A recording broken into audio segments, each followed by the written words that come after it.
welcome everybody back. We have no Bazir today. Unfortunately, he seems to have succumbed to a necromagic lurgy and is not with us today. A summary. Last week was tense, a protracted battle with a vampire in the midst of the Taurian forest. Turned into a hare and hounds escapade. It came very close for a few of you. Some of you were repeatedly knocked down, but you got up again. Nobody did the song. Very disappointed. Eventually, you dispatched the vampire, Ixatru Kar, who you realized was a disciple of a demigod called Vecna, or a lich called Vecna, who wishes to cause havoc in this plane. After the vampire was destroyed, repeatedly destroyed by a angst-ridden Jordan, the dense gloom and ensorcement of the forest disappeared, and sunlight came back, and Bartholomew, who was the treant, was very grateful and gave you a ironwood core of one of his colleagues. This is something he thought that Dyson Vant would use, and he sent. And you went back to Iman, and Dyson was over the moon ecstatic. When you gave it to him, you realised he was still suffering with scarring, quite profound scarring on the left side of his face and his left hand from the burns from his near-death experience at the Thordark Scar outside of Iman. So we've got an echo. Is that me? I may change the sound setting slightly then. I think it might be from Fen. I can see that square right up. Oh. I'll change this sound. How about this? Are we still getting an echo? Can't hear one. Yeah. I can hear some echo back. Okay, well, if you can't hear it, then hopefully it's not there. I've just taken the microphone as well. Okay, so you were suitably rewarded by an ecstatic benefactor and given a huge amount of money. Went back to the Vieux Croc, or the Prancing Pony, which is obviously what Vieux Croc is in Elvish, and you had a night's sleep after celebrating your successes. In the morning, you awake. Bazir does not. As you recall, he was bitten several times by the vampire, and there is a necrotic eschar on his neck. Black lines are disseminating from it. What are you? The day is yours.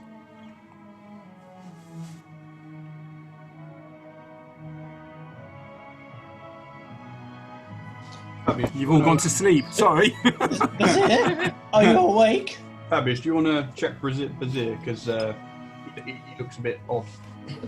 I will go and check on Bazir's puncture wounds and make sure he's still breathing. Could you make a medicine check for me, please? A medicine check. Yeah. Yes, I can. And push the button. No, That is a 25. Now, Okay. Well, this is beyond standard medicinal knowledge. There is a deep necrosis here, and Bazir is moaning as much as a dragonborn can. he is sweating, he is panting, and his eyes look vacant. What do you reckon, Fabius? Do we have to amputate? Yes, amputation of the head usually goes quite well. They Yeah, grow back that's after it. a couple of days. That sounds like a great idea. No, this is beyond me. This is going to need magical healing of some kind. Maybe we should go and see if there's a cleric in town who might be able to help. Who else is in the room with Bazir? I am. Womble. He sits up and grabs Womble by the scruff of the neck, Hello, my pulls love. him towards him. Oh, quickly, I grab onto the back of his shirt and pull him back before he bites Okay. Womble. Could you make a contested athletics roll for me, please, then? Yes, I can. With Womble, poor Womble in the middle. Oh, don't fight over me, boys. Oh. That's a 9. I've got a 3. In his weakened state, you pull Womble back. He got his mouth open. Don't leave me. Have a leak. I am fine. So you give the feverish dragonborn a leak. He takes it from your hand and he is not quite sure what to do with this vegetable that you've given him. He consumes it. He bites into it and swallows it in one go and belches in your face. And a little flurry of snowflakes appear in front of his face. I think he likes it. He collapses back. Don't leave me here. Fabius, I think you're right. I think we should go and see a magic healer. Oh, well, far be it from me to break up your romantic getaway. I know we've been busy quite a lot, so why don't you spend some time with him and make sure he doesn't bite you, unless you're into that kind of thing. Well, it'd be the... I'll go see if I can find someone who can help with this. Okay. Are we still in the Vio Croc? You're in the Via Croc. You have separate rooms, and the cost of that is starting to add up a little bit. But I'm assuming it's going to be trivial compared to the amount of money that you have. Yes, it is. Okay, so Fen, what are you doing? You see the Dragonborn warrior who first showed you friendship and companionship is feverish and not his normal self, and you can see some of the scales around his neck where he was bitten have blackened and fallen off. I will say something like, well, at least his eyes are still their usual vacant selves, but perhaps he is at risk of becoming undead himself, and we should hasten for either someone to read him his last rites or someone who's good at sharpening wood. And then I will take a drink of whatever herbal teas are offered in the Vieux Croc. There are some elderflower teas and some sage teas, which are to your taste. Wonderful. We might, gentlemen, I don't know if you think we need a religious healer or an arcane healer. My feeling would be a religious healer might be of more use here. Yes, no, I used to work with a religious healer. They tend to do quite well on things of an arcane religious nature. Let's ask the bartender. He might know the most famous person in town. Right. Hello. Good morning. Morning. How's your dragon friend? Oh, he's a bit worn out, I'm afraid. I think he's caught something from a bite. Well, as long as it's not infectious, we don't want plague in our house. Oh no, it's not infectious. As long That's as you a keep, bit of Shakespeare for those who are interested. you just need to keep 2 meters away at all times, and you'll be fine. Wear a mask too. But he does look as though he could use a bit of touch up. Is there anyone in Iman well known for magical healing? Well, that you need to go to the temple district and talk to some of the priests there. It's not really my thing. Don't have much time for them myself. I think they're just all this blabbering and stuff. But they do have their uses. Well, I agree with you. I think most of the time a bit of pain is better than just removing it entirely. Sorry, are we still playing D&D, or are we now morphed onto a Tory party health conference? I think we should all wear masks when we're out and about, except when we're out and about. And when we're not out and about, we can put a mask on and wash our hands, except when we are not in about and all next to somebody. So we can put a mask on then, maybe, possibly. But go to work, don't It would forget. all make jolly good sense if we would all pray in temples a bit more. Yeah. A little of column A, a little of column B. Fabius, Yes. I remember there was the Raven Queen cleric that kept healing us during the fight at Thordax. Oh, of course. I remember her face. She brought me back. Yes, maybe she's worth talking to. I never got her name though. Is that awkward, not knowing the person who saved your life? Or hell, I was dead, so the person who brought me back from the dead. That was Yes. actually, yeah. It is Didn't- awkward. Yes, it is awkward. And you haven't been back to the temple since. Well, I should probably go and pay my respects. And maybe get something for Bazir while we're there. Okay, could you make a religion roll for me, please? Is that for me? Yeah. Religion. That's a 2. Plus 1, 3. Oh, so, well, that's a priest, really. Okay. Well, the Raven Queen, that's a strange one. Well, they do have a small temple in the. I better change the map again. They do have a small temple in a cemetery. It's not the sort of place I would normally go. Going to a cemetery for a healer. I would Well, I've heard of imagine worse it's hard to omens. sell a drink in a cemetery. So you know, in this city, there's a whole district called the Cemetery District, which is for where many of the dead are interned, and there is a small shrine here, temple to the Raven Queen, which was built and dedicated by an assassin called Vex or Vax. Which one is it? It's Vex. Vex. Vax. I know, one of the two. I keep getting confused which they are. So if you're it's on the west end of the west side of the town. Well, we should go there. I recognize that elf's name. He's the one who killed that bloody dragon. I've heard the ladies are lovely at the west end of town as well.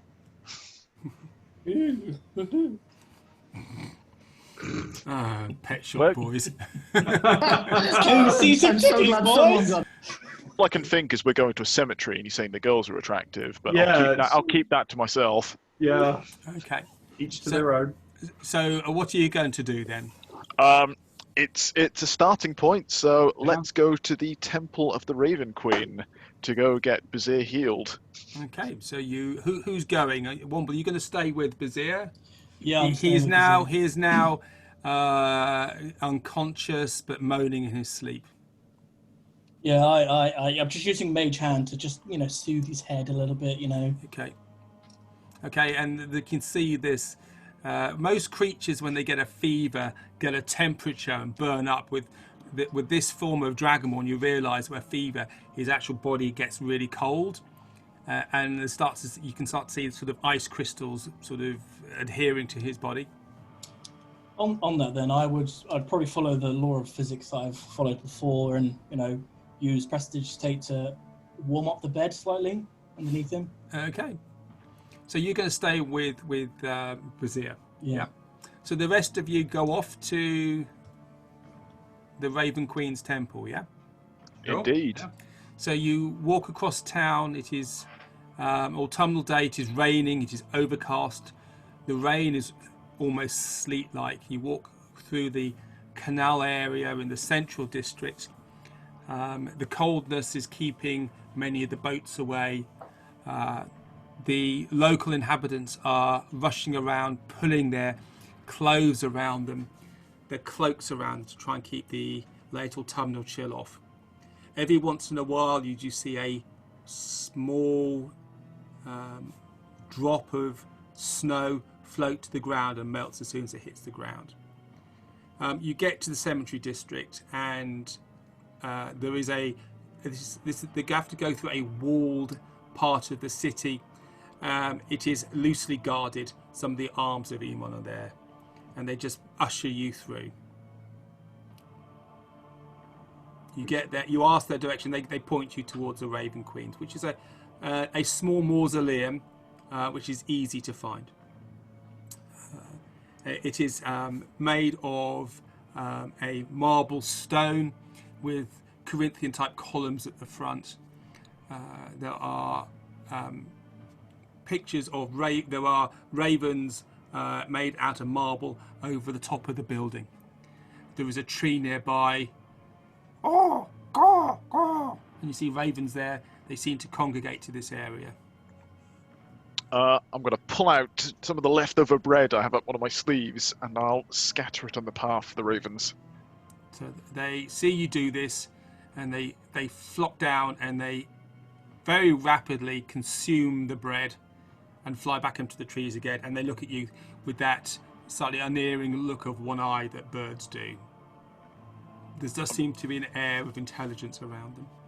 I'm just going to shrug and turn to the party and say, well, hey, if they're supposed to be sort of guardians of the dead or whatnot, I'd rather have them on my side. Yeah, fair enough. The front of this mausoleum area is a set of doors which are open. You go in, and at the inside you see there's some steps leading down. As you go in, there is a acolyte wearing white garbs, looks at you and says, hello, my children. Welcome to the house of the Raven Queen. What can we do for you today? Are you here to say goodbye to the departed? Well, hopefully he might have a chance to survive. We're hoping you might be able to help with that. Our friend has had an encounter with a vampire of some kind. What? Sorry, can you say that again? Yes. Which part?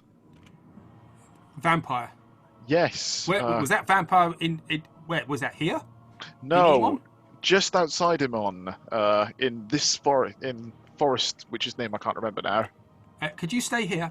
And you can see slight alarm in her eyes, and she goes down the steps behind you into the darkness beneath.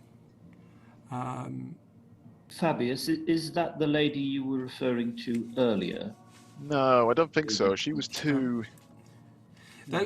Those of you who are of this continent, in fact, I think you all would know that the Raven Queen is a relatively new god who ascended.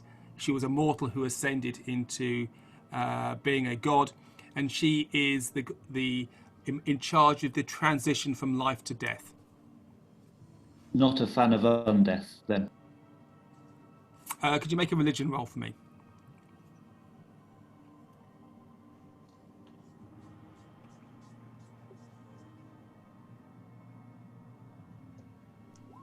Ooh. 24. Ooh. Well, you know that the Raven Queen is her raison d'etre is to help move people from life to death in a part of the natural cycle of the world.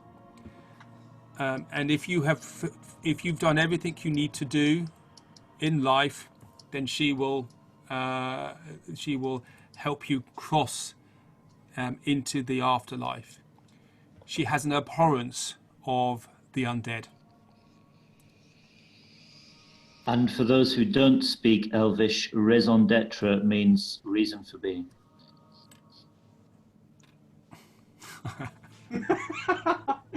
What? That went right over my head. I may have had caffeine today. Excellent. Oh, awesome. It shows. It was that sage tea. So after a few minutes, you can hear some coming upstairs, and there is a figure, all in black, wearing a white porcelain mask with just eyes showing. There were black feathers round the face. My children, you have mentioned to my acolyte of a vampire. Yes, we have recently slain a vampire.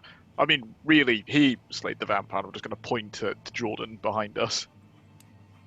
And she looks at Jordan and nods at you and says, "The Raven Queen will thank you for that.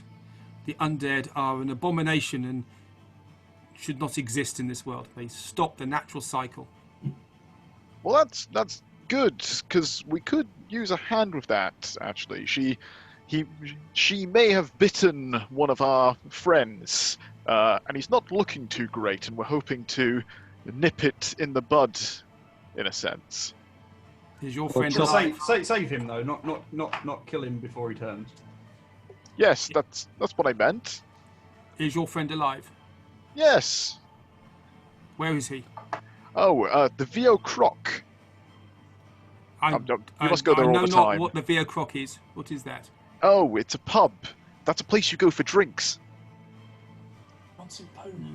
Right. Okay. Well, we may be able to help you with this. Of course, the Raven Queen does ask for some contribution to the cause. Let's put it that way. Oh, now you're speaking my language. How much? Well, that can be decided later. But if you have a colleague who has been injured by a vampire, then I need to see them now. Yes, come with me then. I'll take you there straight away.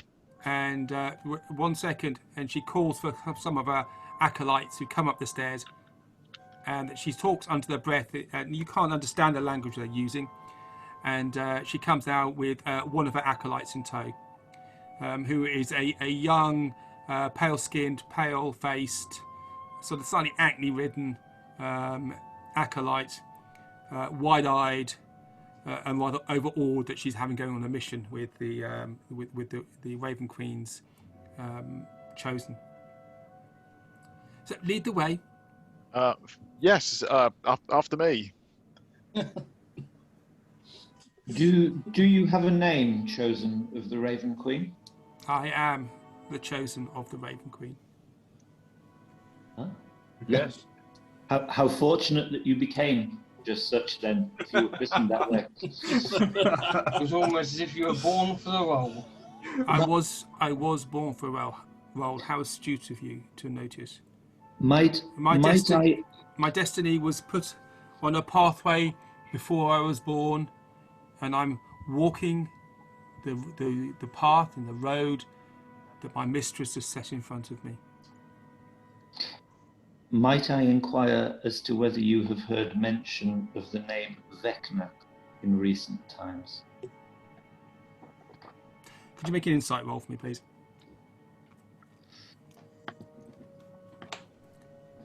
Probably not. 7. It's hard to read behind the mask. She keeps walking with you. Can't read her.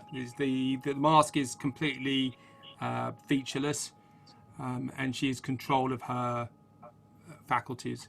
The acolyte clearly has no understanding of what you've said. Fair enough.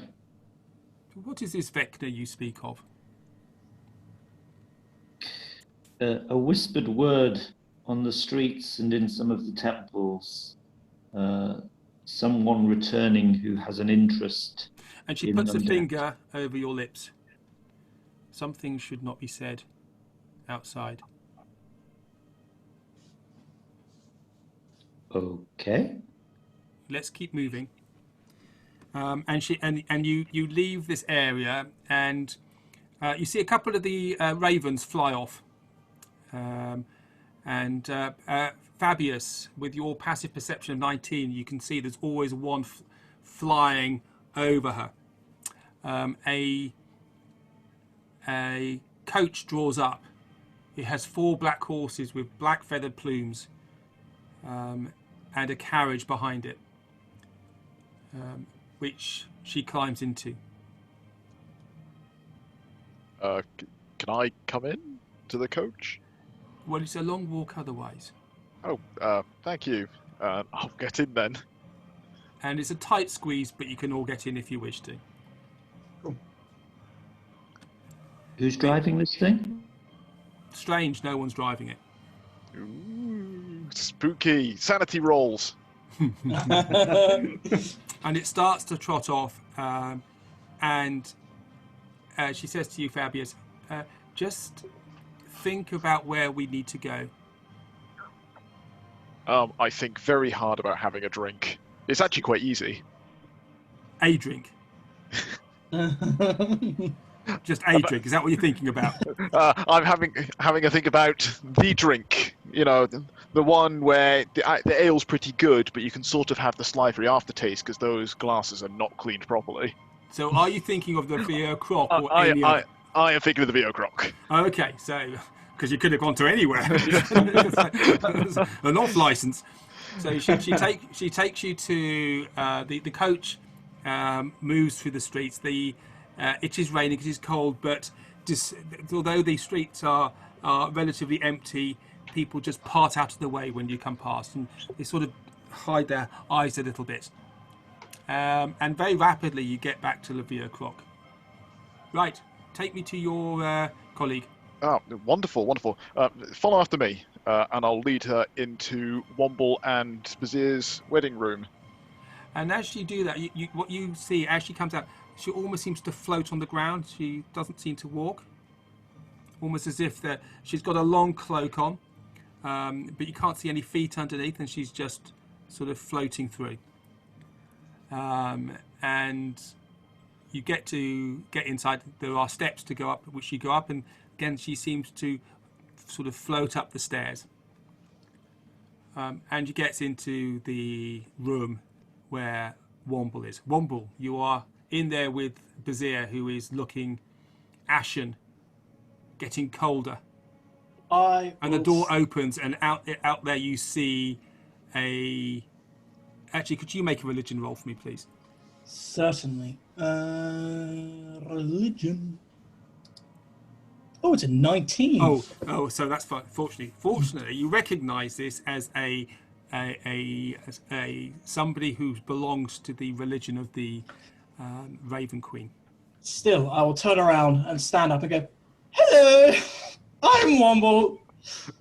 Who are you, might I ask?" And she ignores you and goes over to Bazir. I will stand in front of her straight away and go, "Hello, I'm Womble. What are your intentions? If you don't tell me, I will fucking blow you up. Now tell me what the fuck." I'm going to poke my... I'm going to follow her. Womble, she's here with us. She's here to heal up Bazir. Okay, Womble, when you say this, you look at her and you can see she's got this white porcelain mask on, painted on mouth, painted on nose, and just black eyes, and those eyes just go red. You don't scare me, little girl. Okay, could you make what would be an anti-scare roll you could do? A wisdom saving throw, please. Certainly. Wisdom saving. Oh, it's not great. It's a 4. Oh, mine was only an 8, but it beats you. You are cowed somewhat. I'm a little bit scared of you now. With red eyes, and actually, as she looks at you, there's a slight rattling at the windows, and her hair, the feathers around her just seem to blow, and in front of you, he seems to enlarge. Oh my! You are in the way. And you're going to hurt my Little husband. Man, move. I guess at this point, Fabius has popped his head round. Yeah, and she moves you out. She pushes out the way with surprising strength. Although small hands, but surprising strength. Okay, Fabius. Hi, yes. Terrifying. I Who know. is she? She's from the Raven Queen's She's temple. the chosen of the Raven Queen. I thought, I don't know, like undead things. Okay. Shush! Yes, ma'am. Shush! And she orders silence, and you all obey. Yeah. Indeed. Yeah. She takes out from under her cloak a red candle and lights it, and a rather pungent incense starts to fill the air. Murmurs under her breath. Puts a hand on top of Bazir's forehead. He arches his back. Womble, is she hurting? Can you make an intelligence roll for me, please? Certainly. Just straight intelligence. Try intelligence. Oh, please be good. It's a 14. It's Fine. reasonable. You feel she's trying to help here rather than hurt your beloved. And she turns around to you after a couple of minutes and says, there is the essence of the undead in him. I will try and expunge this, but I warn you, if this does not work, and it does not always work, then I will have to help him on his way to the next life. Is there anything I can help you with? He's my husband. Hold his hand. Hold his hand. And I'm sorry, we got off on the wrong foot. I Womble! I'll go and hold his hand. You are. I don't know much about magic, but if there's any physical thing I can do to ease this, let me know, and I'm happy to help. We need light. Easy I'll enough cast to... light. And this bright light suddenly fills the room. Sorry, fabulous. And Bazir, he recoils from this brightness, and you can see he has sharp teeth, dragon teeth anyway. There does seem to be a slight elongation here, and there's a redness around his eyes now. I need to know who does he pray to? And she looks at you, Womble. Who does he pray to? Well, there's a sigil of Bahamut on his plate of armor, so that's probably my best guess. I task you, go and get a cleric of Bahamut here now. Okay. Can we borrow your carriage? You cannot drive my carriage. Okay. Could you give us a sigil or something to just to say we're from? And she you're looks at helping you, us? and a finger.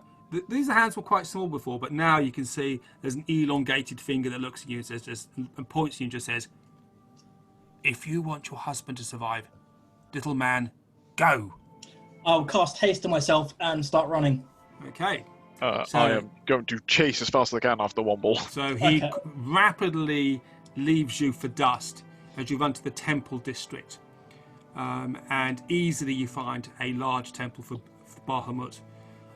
Again, there's been damage to this been done by the Chroma Conclave. Clearly they had a thing against the Platinum Dragon. Hastily it has been repaired, but it's still in a huge state of disrepair. There was a cleric there, obvious in his robes, who is trying to organise some of the repair teams. I will prestidigit or minor illusion my voice to sound really loud, and I will. Is there anyone here, any clerics that could help? I need help from a cleric now. So he winces, turns around and goes, "Oh, who was that?" Yes, I'm a priest of our Lord the Platinum Dragon. Hello, sorry, but I need you to come with me straight away, please. I have to please, supervise the I will rebuilding pay of the anything temple. you need, but I have a man who's dying from vampirism, and I need you to help. He's my husband. Please come with me. Could you make a persuasion roll, please? Certainly. It's a 17. Right. Okay. and you hear him. Can you make a perception roll as well, please? Perception. Yeah. There we go. 10. Oh, okay, so you just hear. He just mumbles under his breath, but you don't catch what he says. He calls one of his colleagues over, and he talks to them briefly, and he says, "Right, okay, well, vampirism is something we cannot have. But if you are pulling a fast one, you hear, little man, I will put you in front of the justice of the Platinum God." No, my husband is a worshipper of Bahamut, and we have assistance from other clerics, and they need your help. Please come, and we need to fly quickly. Okay, right. Okay, I will come. Can I cast a spell on you to make us run quickly? I would. I'm only partial to spells done by our own priests. Okay. Okay. So he bustles along. He's obviously slightly self-important, but you piqued his interest by mentioning there's other clerics there, and by the term vampirism. So he bustles along, and he sort of takes a while to get to you, but you manage to get back to the Via Croc. It takes about half an hour, and as you get there back into the room, you can see that the chosen of the Raven Queen is still there. What the rest of you in there are all holding candles, and you're standing at points around the cot that Bazir is lying in. And whilst you're doing this, you can see that he is less agitated. After what seems an age, Womble comes back in, followed by Fabius and a middle-aged, slightly greying, shorter breath and slightly portly cleric wearing the robes of Bahamut. And he comes in and he goes, "Oh, well, where is this man then?" And he sees the chosen Raven Queen and says, "Oh, madam, I did not realise you would be here too." Chosen one, cleric of Bahamut. Cleric of Bahamut, chosen one. Now fucking help, please. And he goes over to Bazir and has a brief conversation in hushed tones with the chosen one, Raven Queen's chosen one. He takes the press plate from Bazir with the Bahamut symbol on it, and he puts it on Bazir's chest. And he starts to mumble under his breath. He holds a chain around his neck with a platinum dragon head on it and clasps it in his hands. And it starts to glow a little bit. The chosen one says, the humour in his veins is strong. We need your help to exhume it. I need each one of you to find a way to remove this. You, and she points at you, Womble, with her long finger again. You need to bring him back to us so we can exhume this darkness. Okay. Talk to him. Tell him why he's your husband and why he should come back. Okay, I'll go up to Bazir and I'll whisper this in his ear gently, and I'll be, Bazir, there are many things as to why you can't leave us. You have Roach, you have me, your husband, and you're my husband because I'm less crazy when you're around. You can't die. Okay, Sorry? could you make a persuasion roll for me, please? Yep. I was going to say as well, we still have an argument to sort out as well, remember? Persuasion. It's a 6. Okay. Doesn't seem to help.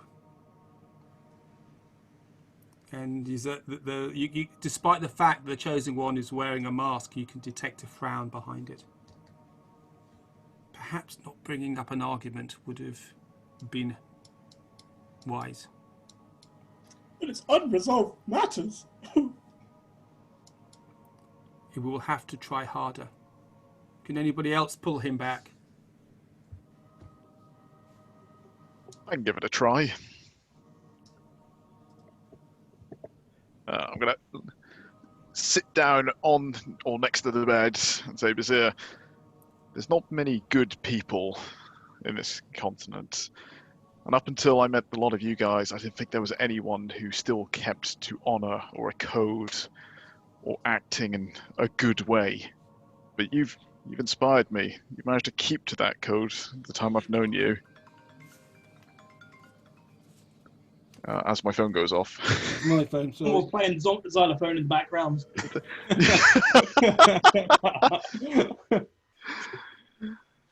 Anyway, as the person who usually gets you back onto your feet, it's my job to get you back up to your feet this time. So come on, soldier. Get back on your feet. Okay, make a persuasion roll. Persuasion roll. That is a 14 total. Okay. You can see some of the tension starts to go out of his body a little bit. Is there anybody else that can help? Can I cast suggestion? You can. And I will whisper to him and say, might I suggest that dying now would be a terrible thing, because you will leave the world with an unhinged Womble. And in his despair, he might do something tragic. And he fails his saving throw, so the suggestion bears fruit. There is a lightness now around him, a slight glow. The breastplate with the Bahamut symbol on is starting to radiate slightly, almost in time to the breathing of the cleric, the Bahamut cleric. The Chosen One starts to chant. And all of you go back into your respective parts of the room, holding the candles burning. And she puts her hand on his chest. And then she thumps him hard. Boom. Thumps him hard again. Boom. And Fabius, you see this with your passive perception of 19. Phenomenal. Each time she does this, a scale falls off, but the scale is black. And after she has pounded on his chest 2 or 3 times, she puts her mouth over his and blows into his mouth. And then stands back and says, the Raven's Queen will be done.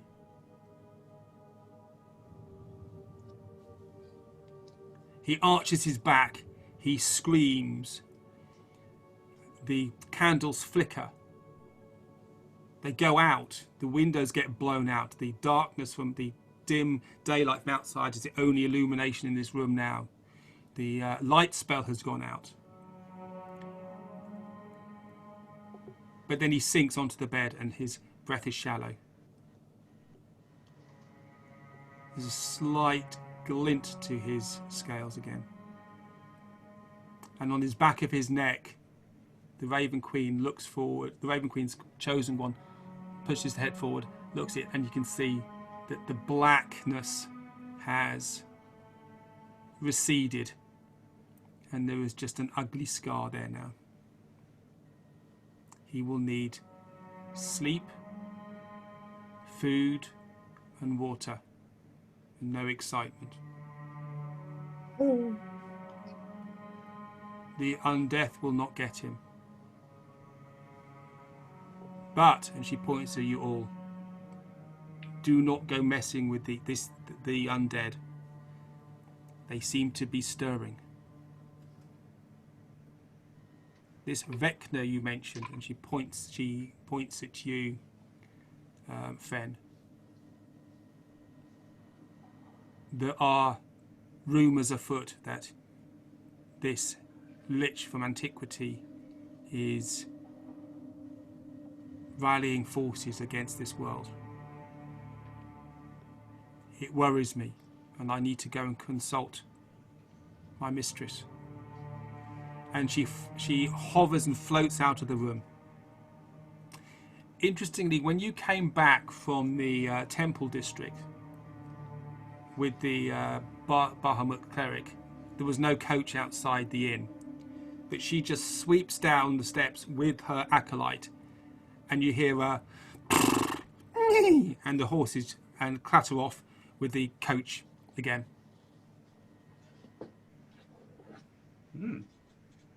Spooky.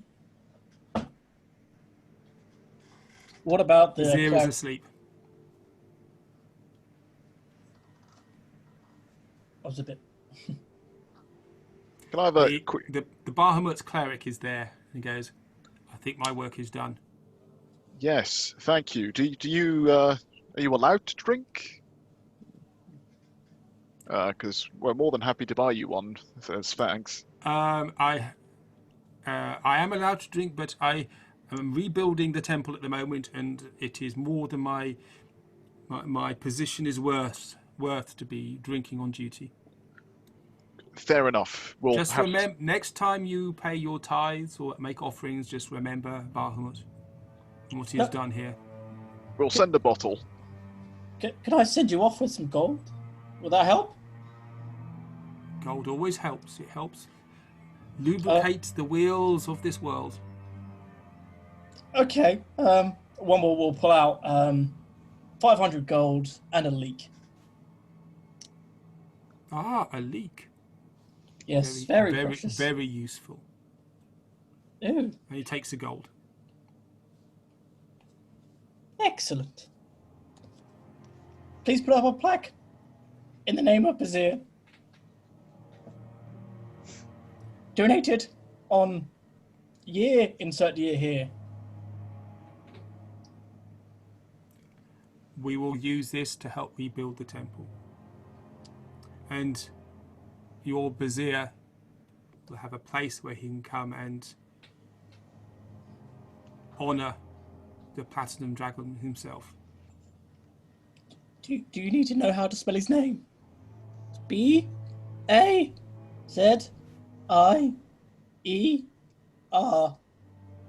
Did you get that? Yes, I think I've got that. I've got that. Okay. Cool. You forgot the E.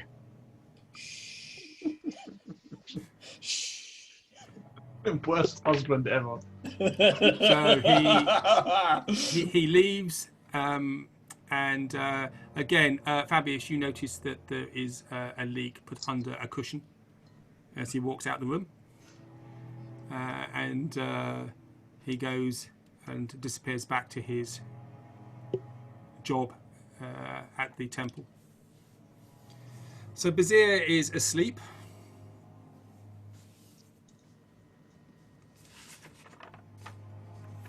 Right, I think that that calls for a drink. And before you give me that look, Fen, I'll make sure it's a nice bottle of elvish wine from Iman. There was no look. It Oh, was just expectation. oh no, I've got a sixth sense for these things. I can feel it coming. I'll make sure it's expensive. You seem to have good sources, Master Fabius. That's a word for it. As our team or our party coffer, how much money did we each receive from what's his name? Brant Dyson. Dyson, I think we received 1,000 apiece. 1,000 apiece. Wonderful. Thank You you. get a bit more than that, but I'm if trying. you want I'm trying to check my notes now. you had 10,000 I swear the between you. number gets smaller each time you say it. We got 100. We got 100 gold. 100 gold. Oh, I'm rich. 5 silver. 10,000, thank you. Each. Yes. No. And there's 6 of us, so it's 10 divided by 6. There's going to be a few 6s in that.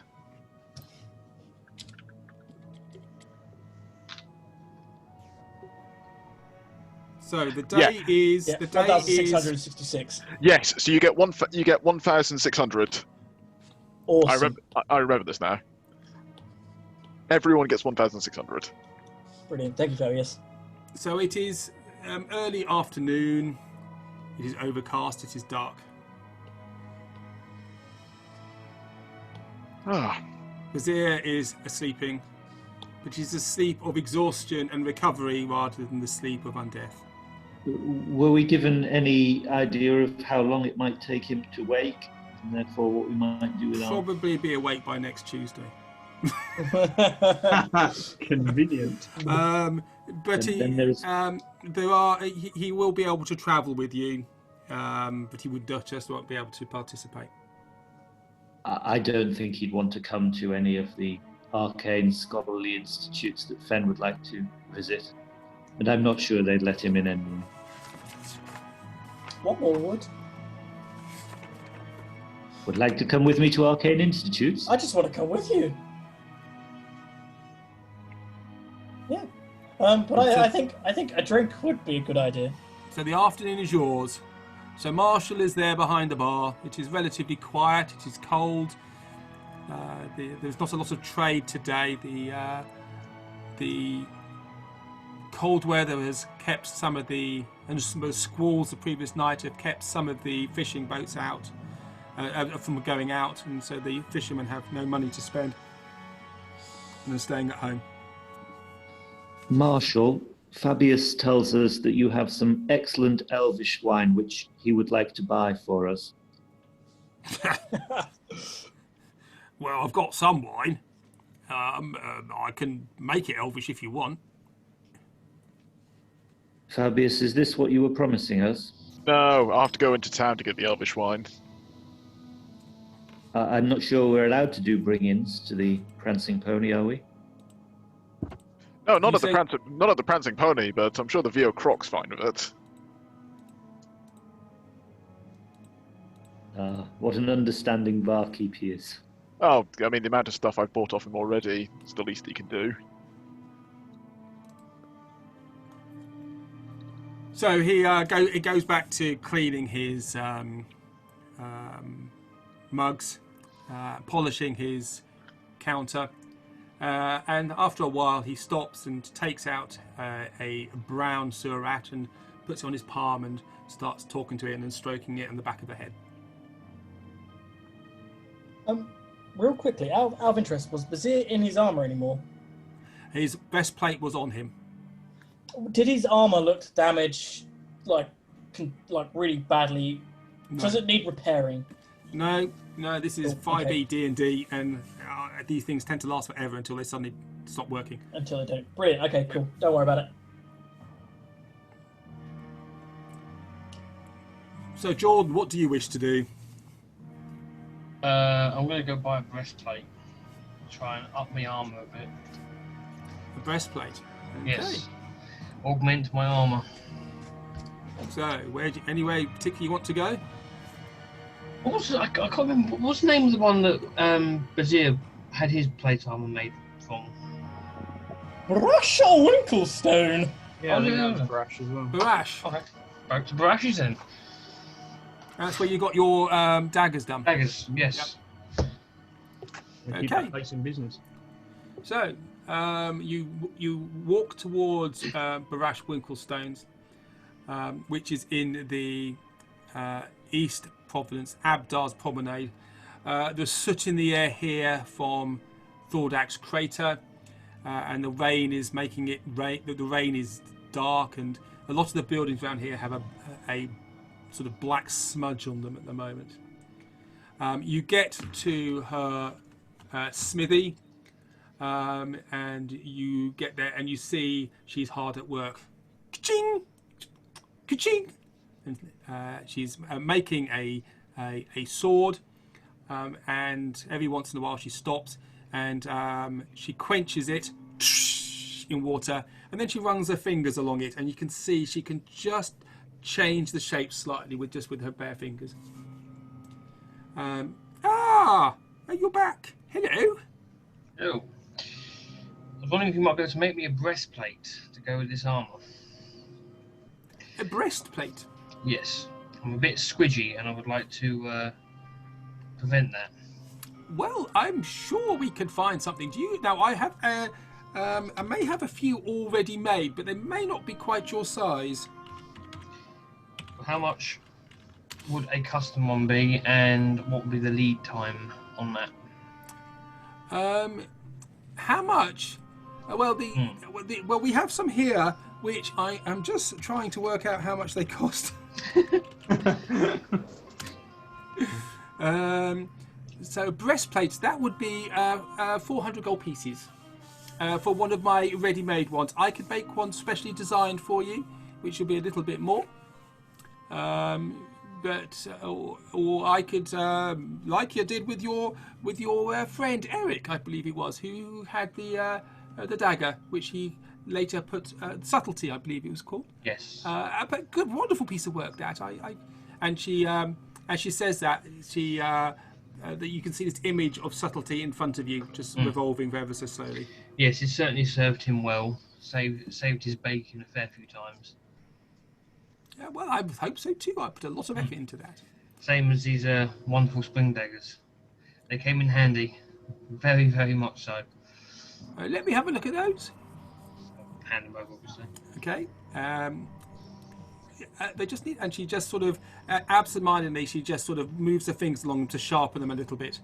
Yes, that silvering's not going to last forever, but it's still there and working at the moment. Yep. How did you go against? You were going against a were creature, were you not? Yes. It helped out a lot. Wonderful. I'm glad it helped. And obviously when they need resilvering, you know where I'll be coming to get them done. And she looks at you. You get a slightly uneasy feeling, as if she's looking through you. Oh, that was a good compliment. You've had sadness. Yes, there's been some revelations recently that have not gone to quite how I wanted them. I was kind of hoping to find them alive, but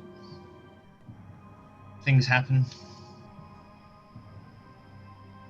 And a chair appears behind you and you sit down. Just suddenly there's a chair behind you and you sit down. Yeah. And she's now, her head is now at your head height, because she's, as you know, she's a gnome, so she's only quite small, short. Do you want to tell me what happened? Oh, found some monsters. Upon killing said monster, found the remains of my lost son. I was kind of hoping to find alive.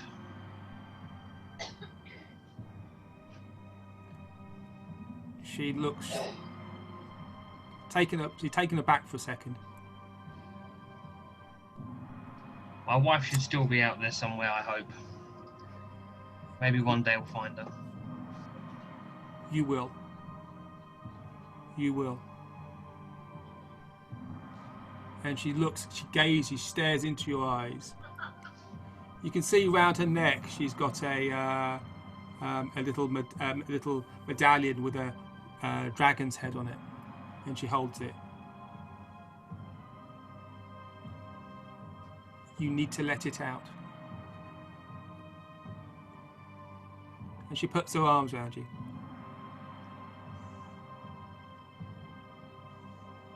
And you start sobbing. And then it's like the water gates are opened and it floods out. And 5 minutes later, she pulls back and offers you a piece of soot-covered cloth, which you take and wipe your face and leave a smear of soot. Combat pain. I am so sorry about your son. Obviously, continuing to wipe tears and all that. But I'll find my wife, hopefully. I wish to be a bit more protected in the fight to hopefully find her. So certainly would like some form of extra armor. And she goes to the back and she brings out a breastplate. Come, let me fit this to you.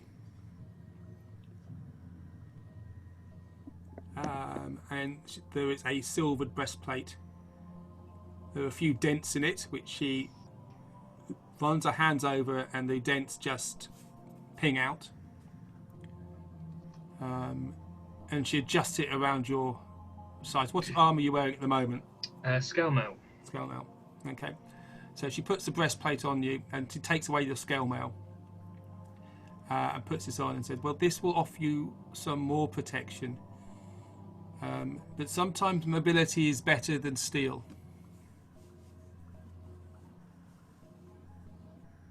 Certainly, especially in close quarter combat. I think you will need protection where you're going.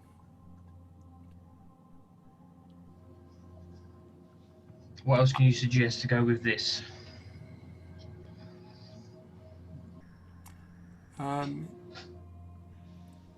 Well, there's only so much I can actually help you with this. To build something which is very sturdy would cost a lot of coin. How much coin do you have? Probably more than enough, I hope. What sort of ballpark figures are we talking about? I still want some maneuverability if possible. So probably full plate would probably be a bit much, but I'm happy to spend. Probably, I could make you a breastplate, but it would take some while to make. It would be the same. I can make it the same metal that Eric's daggers are made out of. But it will cost you. It will cost you a lot of money. How much is a lot? To be honest with you, I wouldn't know until it was finished, because I wouldn't know how much I need.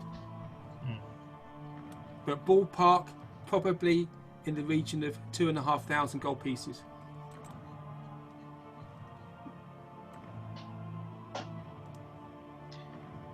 I could do that. Anything that will help in the hunt to find my wife, keep me alive for longer. 2.5 is not that big of a deal. I can do that. Okay. And she takes from you the rag that you mopped your tears up. Says, "I will need this."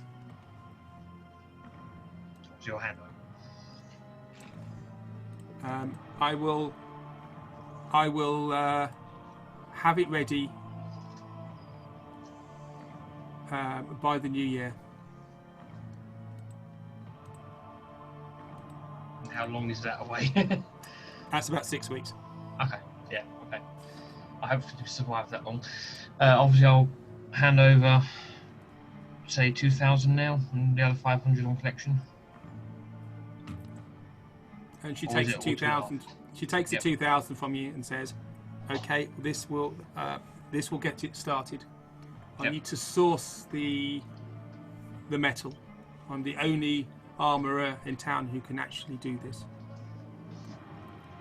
And I'll have my special knacks to try and scope to mould it." Yep. Okay. Find your wife. Make her safe. She needs What I you. intend. Might return to my cottage one day, but have to rebuild it first.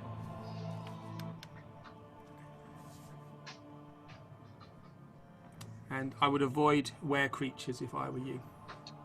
Yes, they are a bit of a bane. Sorry?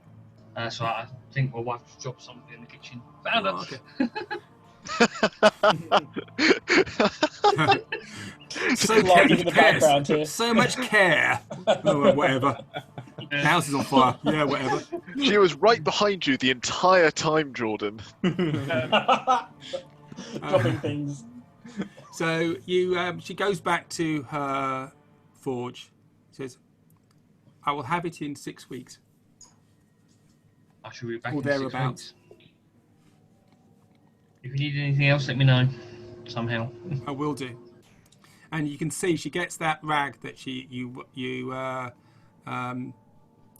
cried on, and she puts it into a special jar. Yep. Okay. So, what's the rest of you doing? Would anyone like to come to Gilmore's? Shopping! Yay! Sorry, I'm pretty sure Dak wants to do something. Go ahead, Dak. No, well, I was only going to say if no one else has got a problem with it, I was going to commandeer the ironwood breastplate, and being as it also seems to have an effect while I'm in an animal shape, I would very much like to just spend some time playing with that idea. Okay. So you go into the wooded areas in this city where you have been before, near the Wild Mother's statue, and you change into spider form, and you feel that the armor fits around you, and you are more protected. If you remember when you first came into this city, you changed into spider form, and the local spiders, ruffians, intimidated you somewhat. You are now much more powerful, and now they are intimidated by you. You're head spider. I will spend a couple of hours very much enjoying that. Okay.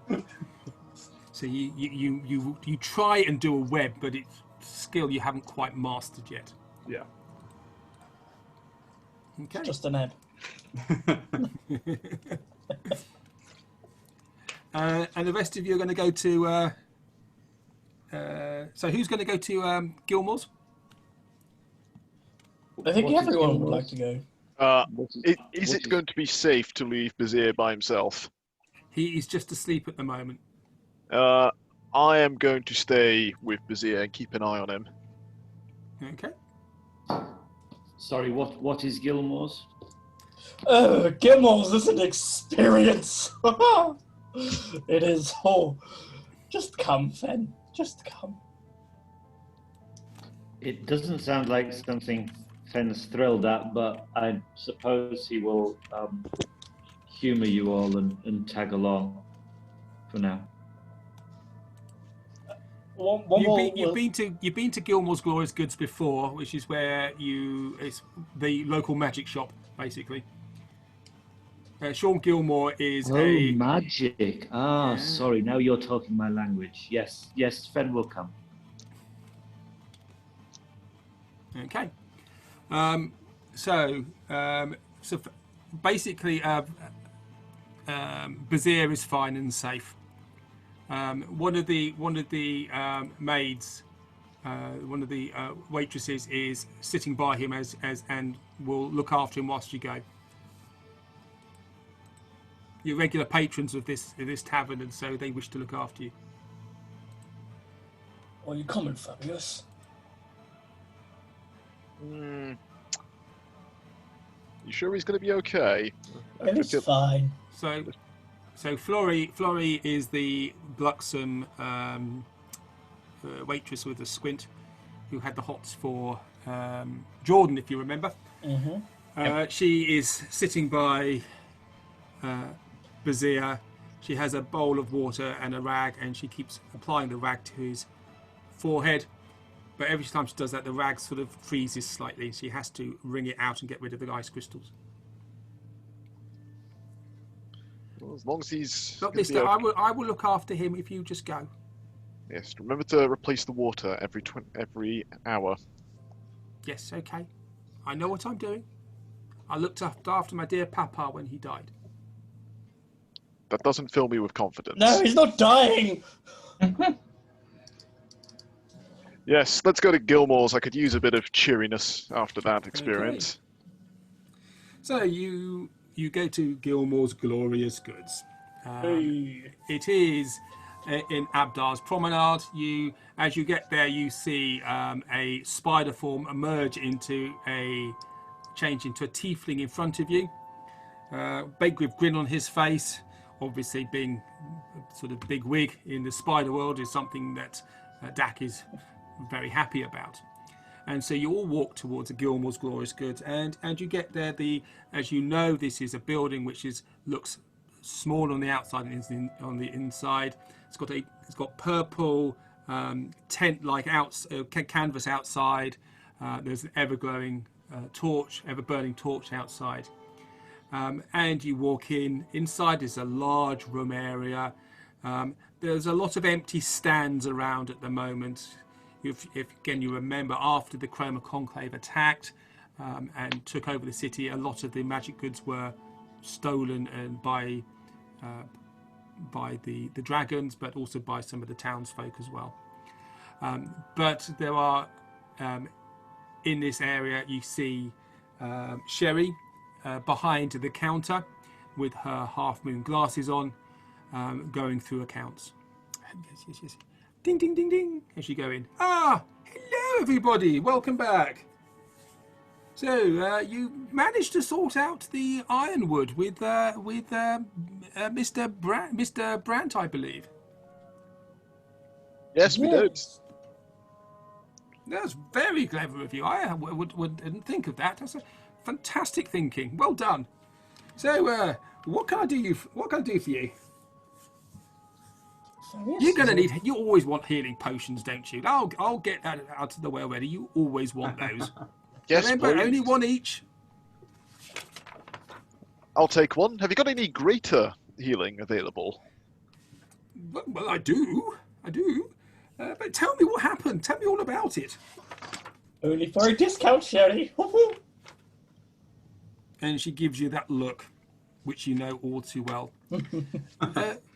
Mr. Womble, Yes, my dear. where is my favour I gave you? Well, unfortunately... And that favour, for those who don't remember, was a handkerchief with a red kiss on it that Womble put on his staff, which has long since vanished. I'll put my hand on my forehead like I'm fainting, and I'll be like, unfortunately, Sherry, I almost died. Sir Fetch died. Everyone here almost died. And I'll minor illusion, a very static scene of what happened with Dusty. I'm like... Oh, is it minor illusion as in the cantrip? Cantrip, yeah, so it's very static and very, very, very bad. And very small. And very small. Could you make it do you have a performance roll? What would that be? Yeah. I've got performance here. Okay, make a performance roll for me.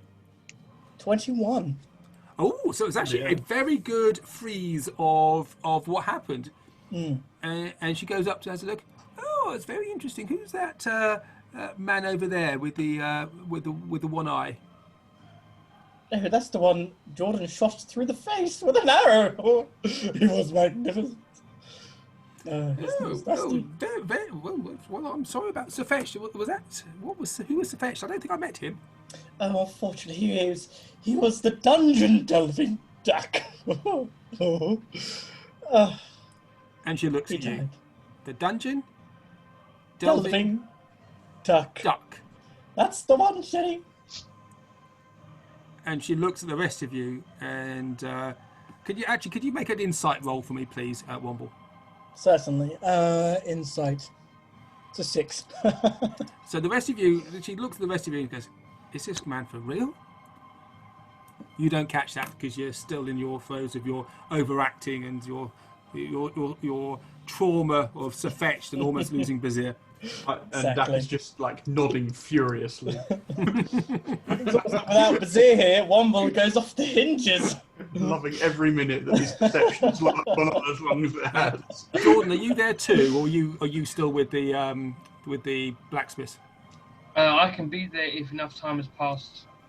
If that makes it funnier. Okay, well we can get you there. You come in as well then. Ding ding. I'm walking halfway through all this and just shake my head and just join the back of the group. So Jordan comes in as well and said, thought I'd find you here. And she perks up as she sees you, Jordan, and then looks in your face and steps back slightly and says, "Did Sir Fetch mean this much to you too?" You have look of loss.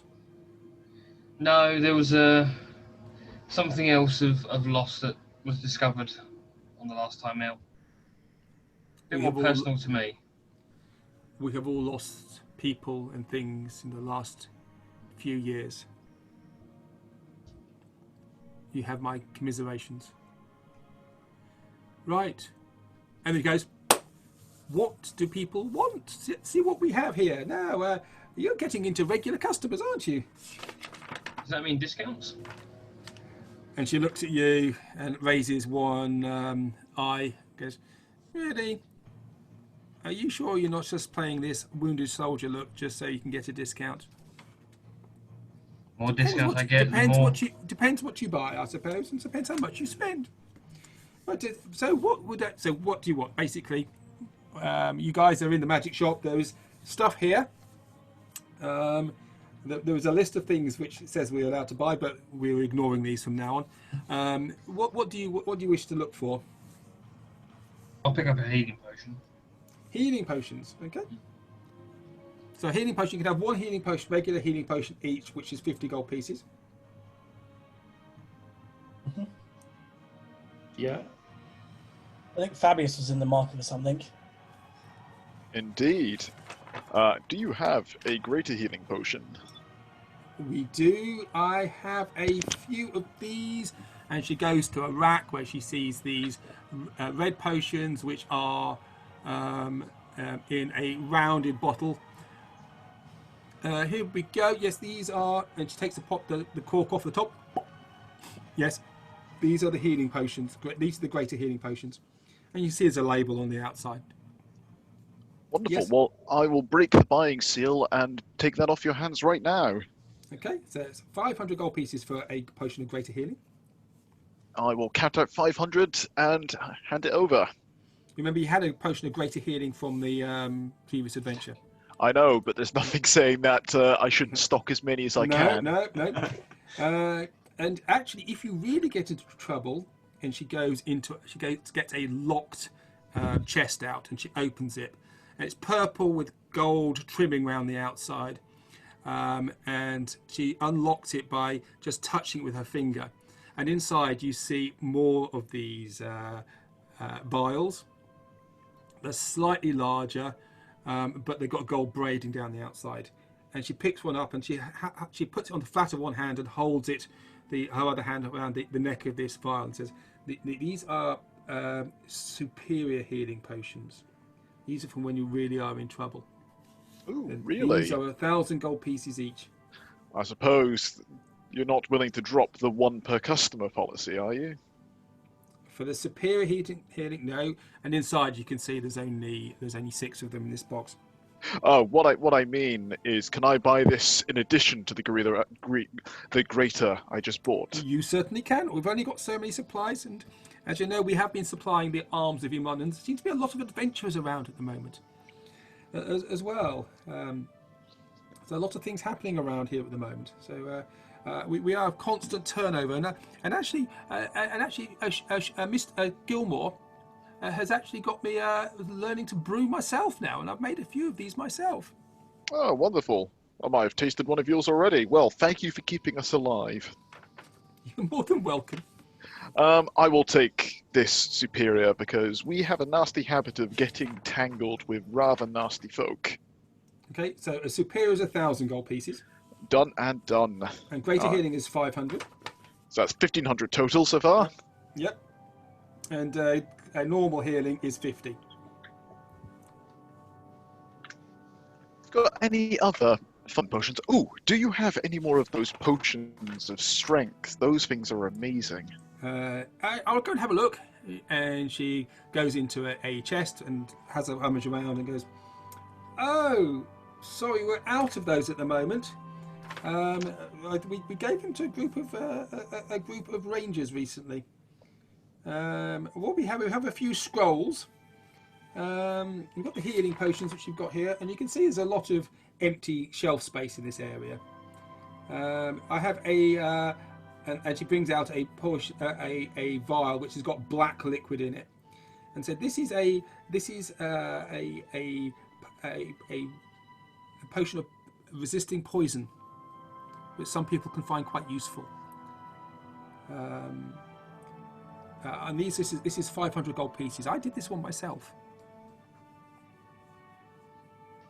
So it's a potion of poison resistance she has, and she has a rack of scrolls.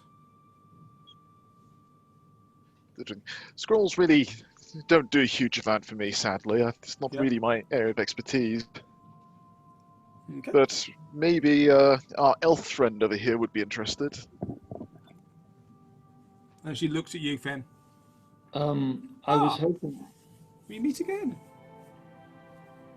Do we? You look familiar. Everyone says that to me. Maybe. Perhaps from a past life. I am looking more for spells of a more permanent variety. I suspect I may need to travel to the Lyceum to study their library. Well, we do have a number of. Are you a arcane caster? Indeed, I am, madam. Well, we do have a number of scrolls if you're interested. And we've basically she's got scrolls up to 3rd level. Can I copy scrolls into my spell book once Yes, I you have can. it? Yes, you can. Very well. Well, I have a long list of things that might be useful. How Okay. much are the scrolls? First of all, what is your background? Your character background? Oh, that was what I was changing. As it stands, it's the noble background. Okay, that's fine. Okay, so 1st level spell scrolls she will sell for 100 gold pieces each. Yeah. 2nd level 250. 3rd level 500. Third level 500. And sorry, at 1st level you said how much? 100, 250, 500.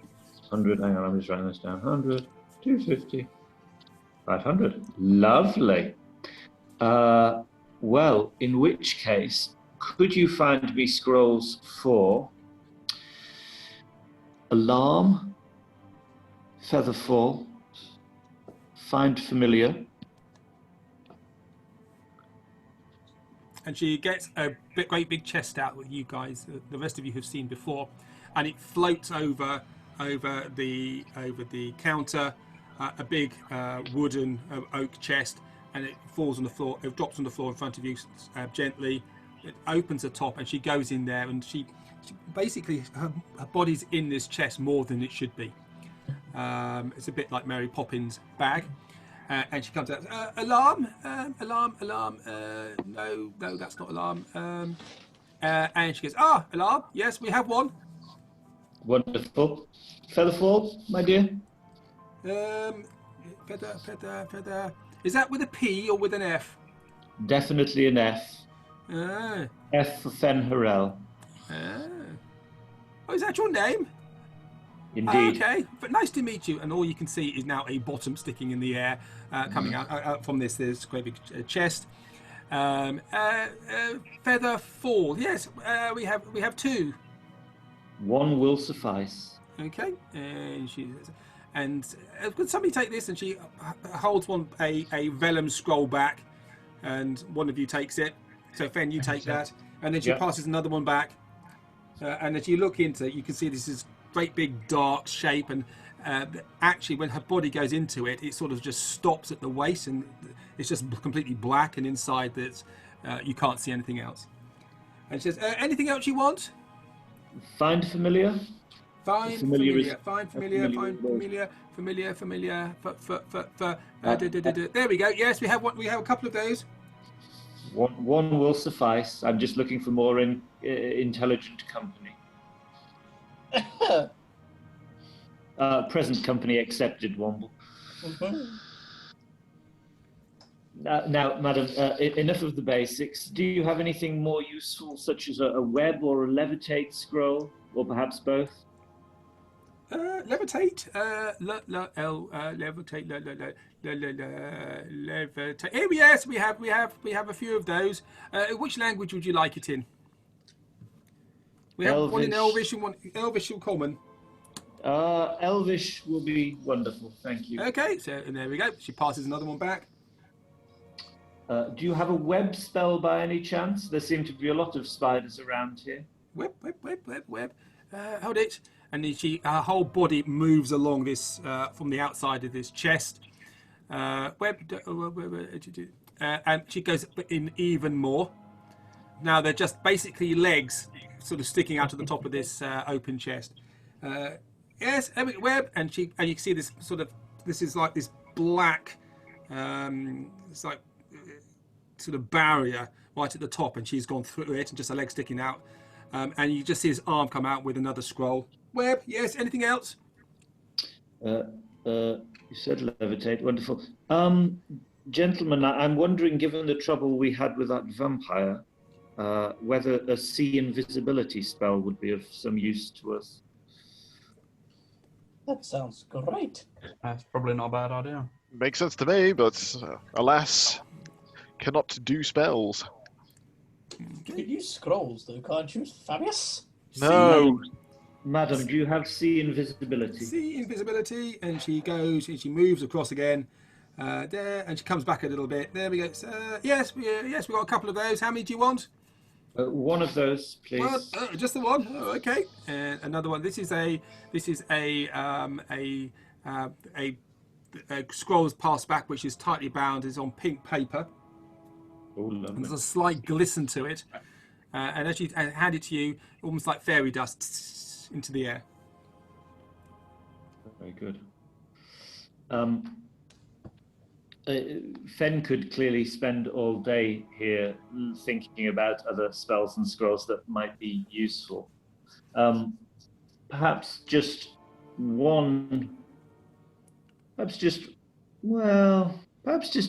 two more things. If I might step up to third level, madam, to things that would be beyond perhaps your passing customer. Whether you had such spells as hypnotic pattern, or I wonder if you've heard of the Arcanist Learmund and his tiny hut spell. If you had those spells. And she comes out of the chest and closes the lid, and it levitates up and goes back behind the counter, behind a curtain area, behind that area.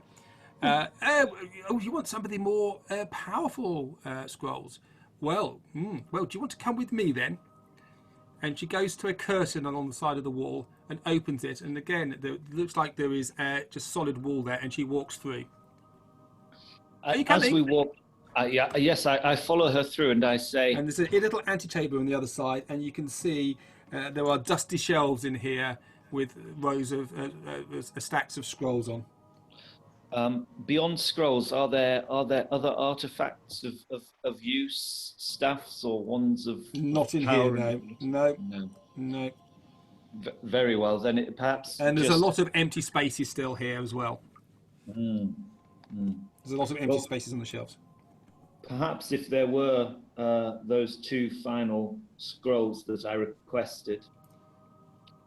So which one was of those? That was hypnotic pattern? And the tiny hut of Learmund. The tiny hut of Learmund, and as she says hypnotic pattern, you can see one of the scrolls just sort of, there's a slight glow to it, and she just takes it and hands it to you. And as you take it, could you just make, actually, if you take the scroll, could you just make a which saving throw is it for hypnotic pattern? It's wisdom, I believe. Wisdom. Could you make a wisdom saving throw for me, please? Hopefully I've just done that. Does it come up? It's 10. 10. Well, just. Okay, so as you take it, a few little bubbles float out of it and start popping in front of your eyes and swirling around. And you just shake your head and you tighten the scroll up a little bit more. Madam, you must be careful to ensure the stock stays where it is. Well, Womble's fireball spell almost exploded on him. Yes, yeah, hold on. That's exactly what I'm thinking right now. And you wanted Learmund's tiny hut. Learmund's tiny hut, again, one of the there's two scrolls that actually light up. Here we go. Again, we got it in Draconic, and we have it in Dwarvish. Draconic would suffice, madam. Oh, Splendid. Draconic. Oh, wonderful. There we go. So she brings it down, and she hands it to you. This scroll is actually all bound up, and it's got a watertight seal around the outside, a wax seal. Gentlemen, there is a lot of studying for me to do here to make best use of these scrolls. Is there anything else you would like me to take away from this shop?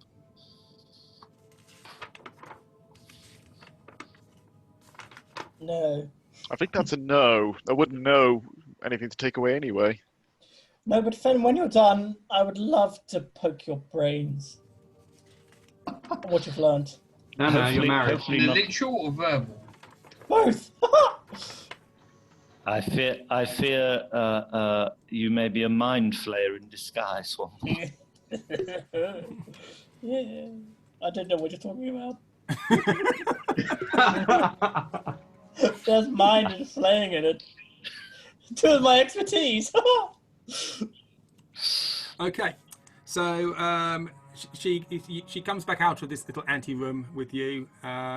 You walk back through the illusioned wall, and she draws a curtain, and there's a slight as she does so. Right, well, that's quite a lot of stuff you have there. And she starts to tot it up. Have you all been keeping a track of how much it's all coming to? I have. 2,050 from me, madam. Yep. It's 1,500 for me. Yep. 50 for me. Dak, are you getting anything? Yes, I will get one of the regular healing potions, I think. Yep. Yeah. I think that's a good move. Yes, Mr. Dak, we do have a few scrolls for druids. Oh, really? Yes, we don't have many, but we have a few. Sure. And she gets a parchment out and looks at it. She says, "We have a which is a very fun one. This is great at parties. It's called Fairy Fire." And what you do, when people play hide and seek and you can't find them, you cast it on them and you can see them, which is quite fun. Aha. I will pull out a scroll and say, "Hello, Dak, I've got a scroll like that, right here." Oh. Okay. Yeah. Yeah, I do. I bought a scroll of Fairy Fire last time we were here. Oh, did you? All right. Okay. I Yeah. thought you meant like just Womble being Womble. No. I literally bought one. Sorry, that wasn't your character sheet. That would have been really useful. It is. It literally. I didn't see Yeah. it. Sorry. No, Sorry. no worries. I didn't see that. And we have one called Heat Armor or Heat Metal. It's one of the two. I can never remember which one it is. Or heat metal. Yes, that's quite fun. You use it to heat armor. You cook people alive in it. Interesting. So those are the two things we've got for people of the druidic persuasion. Oh well, I would be very interested in heat metal and one of the regular healing potions. That'd be great. So heat metal would be that's 250 gold pieces, Okay, so and the regular healing is 50.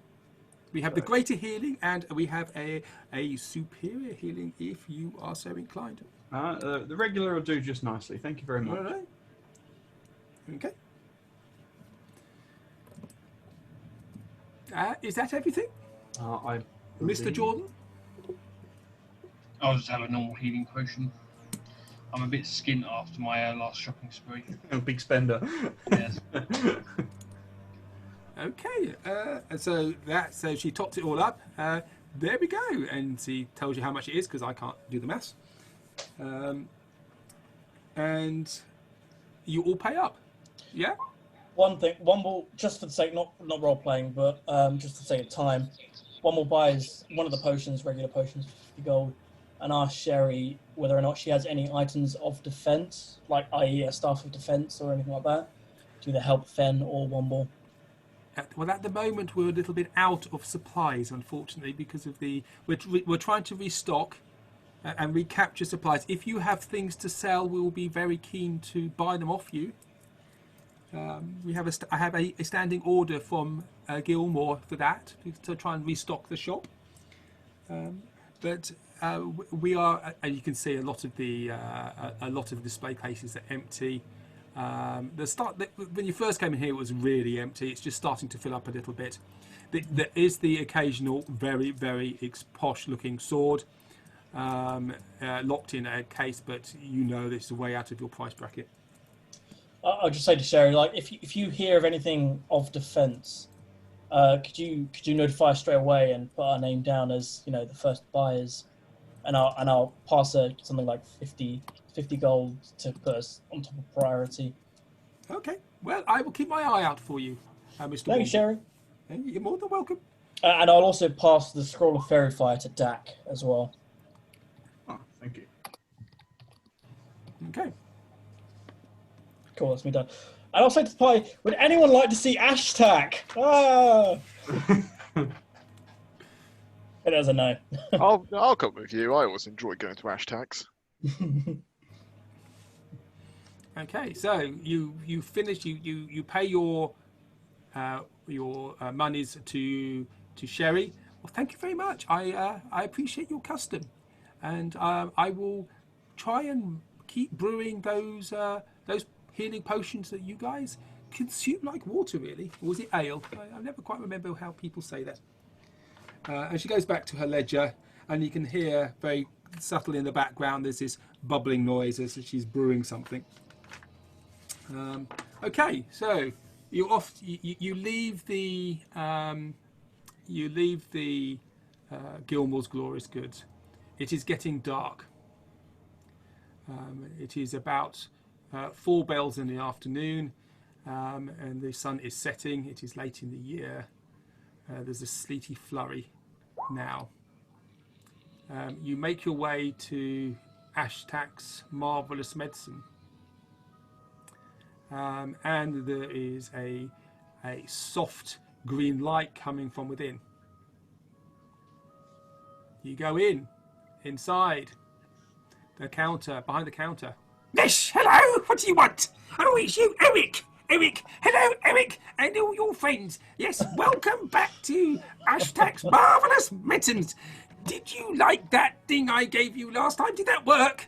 Oh, it did, Ashtak. Did it work? Yes. Wonderful. You can add to your shop Killer of Vampires. Killer of Vampires? Yeah, we used it on a wonderful. vampire, and the vampire is now dead. Of course it is, because my concoctions are infamous. No, famous. No, infamous. Which one right are the they? first time. One of them. They are very, very well known, and they cause. When people know, they will kill vampires. Yes, kill vampires. And he gets a random flask off one of the shelves behind him, and gets his grubby pencil out, which you've seen several times now. On the label in front of it, you can see him writing small writing, and kills vampires. Wonderful. Now, do you need anything from Ashtak? Yes, of course you do. What do you need? Oh, and who have you got behind you? And he looks at Fen standing there. Oh, you got an elf. Hello, elf. They don't got me. I am with them. What do you say? That's a fancy way of saying yes. Yeah, he does not speak common. Really? In a sense. Oh, all right. Is it a bit simple? Yes. Well, hello, elf. Welcome to, and he climbs over the counter, and you can see there's got burn and smudge marks on his on his leather apron. Welcome to Ashtak's Marvelous Medicines. Look at you, there we go. Yes, you need some of my medicines. You look like you have been sampling your wares before they had fully prepared. Yes, only the best goes to my customers. I make sure they're all fantastic. Otherwise, I wouldn't be as wonderful and marvellous as I am now. And he sort of dances around a little bit. So, what do you want? Is he human What or? do you want? So in front of you, you see this 3-foot tall green goblin with a long beard, bulging eyes. He's got wisps of hair, many of which is burnt and curled. He's got black soot marks on him, and he's wearing a brown apron which has got lots of burn marks in it. There's soot behind his nails, and there's a sulphurous smell in this shop. There is a counter at the back of the shop. It's only quite small. It's very cluttered. Often there's just piles of things on the floor here, which you will just go rummaging through. There's shelves with vials of various coloured liquids in, some of which have been in there for as long as this city has been in existence. And there is a curtain behind the counter, behind which you hear a slight bubbling noise. Tell me, do you sell wards against unwelcome intruders? Wards against? Yes, of course we do. If you want it, if you hum it, I can make it. So, what do you want to stop coming in? Do you have anything to prevent the undead? Yes. Oh no. Being alive. Let me have a look. Any particular of the undead? Yes, recently resurrected 3-foot goblins. And he goes up to you, Eric. Sorry. He goes, Eric. He's not very with it, is he? He thinks I'm undead. Anyway, yes, I see what I can find. Now, let me have a think. Undead. Now, undead is like we'd like. There we go. Ah, yes. And he goes into this pile of stuff he's got on the floor. It's to the right of the counter. And he goes underneath it, and he gets a couple of bones out. Yes. And there's a rat's tail in there. I did have a bat wing somewhere. I think I've lost it. I'll pull it out from my component pouch. Oh, have you? Oh, thank you. Oh, thank you. He takes that from you without saying anything. Just takes it from you. Yes, and now what else do we need? We need some... Yes, we need some of this. And he goes to a drawer behind him. Like in an old pharmacy, you have these multiple small drawers on top of each other. He pulls one open, and he takes a pinch of something, and he puts it into a cup. And then he closes that one, and a pinch of something else. None of these drawers are labelled.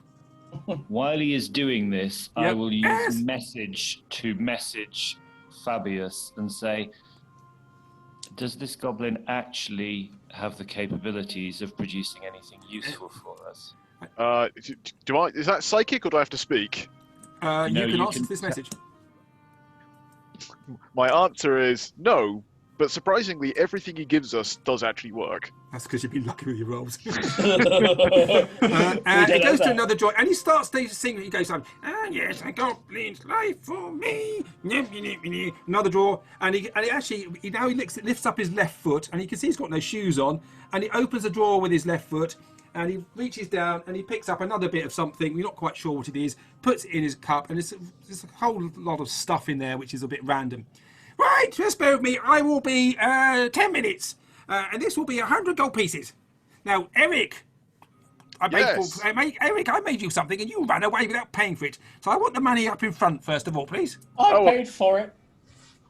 Remember? Yes, you did, but he ran away without paying for it. So I want to make sure you pay for it first. Yes, of course. How much do I owe you, Ashtak? No, it would be your friend, 50 gold pieces. And for this one I'm making here, it's 100 gold pieces. Well, I'll pay the 50. The 100, I think, falls to our new friend here. Yes. 100 gold pieces. Wonderful. Yes, And he of course. comes right up to you now, and he stands right in front of you and looks up. So he's less than half your size. He looks up, almost standing on your feet. 100. And each time he talks, he just prods your tummy. Gold pieces. I look down at him and I say, while you're about it, I could also do with 4 candles. Is that candles for forks? 4 candles. Here we go. 4 candles. Here we go. 4 candles. No, 4 candles for lighting. Oh.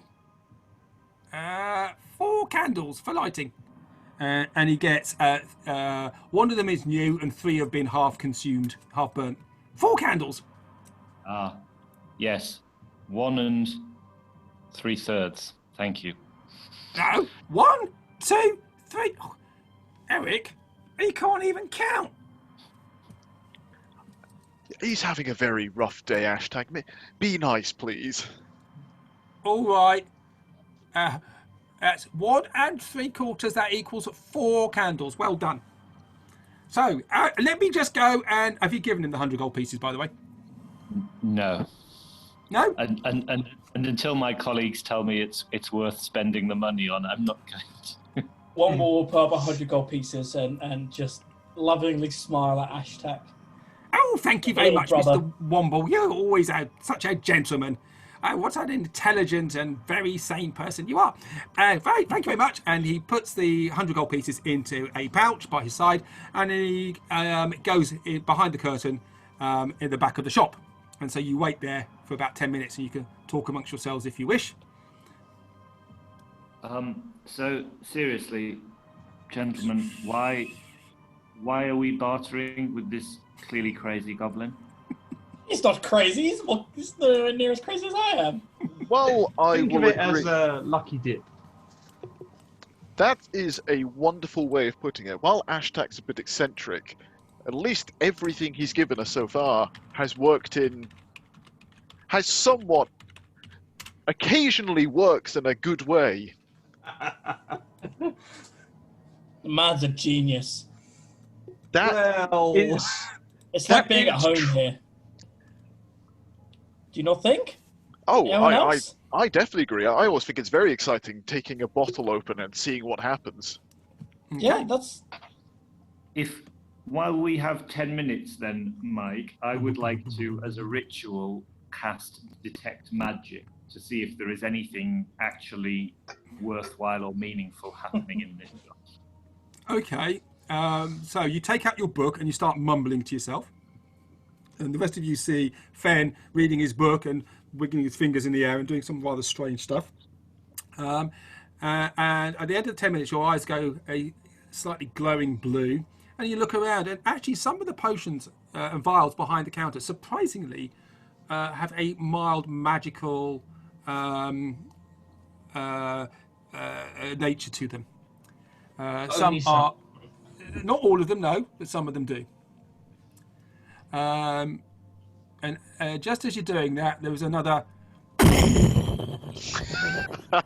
and the curtains blow forward, and a great big plume of smoke comes through. There we go. That's it. Wonderful, wonderful. I think it's here. Now here we go. And he comes out, and you can see he's completely blackened face now. His beard is half the size it was before, and he's staggering around a little bit, and he's clearly a bit glazed. Well, I think this is it. You wanted something here. I forgot what it was for now. And actually, what he's got is you've got a little jar which is shaped like a dwarf. Inside, you see this liquid which is sort of light blue in colour, and there's a slight glow to it. I think possibly this may protect you from the undead. Maybe. It's certainly one of my best things I've made. And if you drink this is what you do. If you drink this and you're being attacked by the undead, if they don't go away, you throw the bottle at them. And more smoke just billows out. Well, Womble, since you paid for it, I think you ought to hold on to this. More than happy to. That means I have hashtag potion ×2 now. Do any of you have alchemy skills? I'm proficient with herbalism kit. Okay, but not alchemy. Not alchemy, no. Okay. Right. Okay, so who's taking this potion? I certainly This will, thing- if no one else will. Okay, one. Okay, so you don't know what it is, but but I will email you afterwards and let you know what it does. But your character doesn't know. Because I have the first hashtag potion, which was a large healing or medium healing potion, right? Yep. And then we've got this other undead hashtag potion, as I'm calling it. Yep. Cool. I love it. Awesome. Yes. Do you want anything else? You, Mr. Eric, you wanted some healing stuff for your first aid kit, I think. Didn't you want that? yes. We got some stuff here. Let me have a look. And he goes. He's got a basket full of bits and pieces, and he's got some herbs, and he actually starts throwing this behind him. No. And he comes out. Basically, he can create you all the components for another healer's kit. But as I've told you before, it gives you twice as much as you need and at twice the cost. Brilliant. I will do that. Let me look up the prices now to remember it.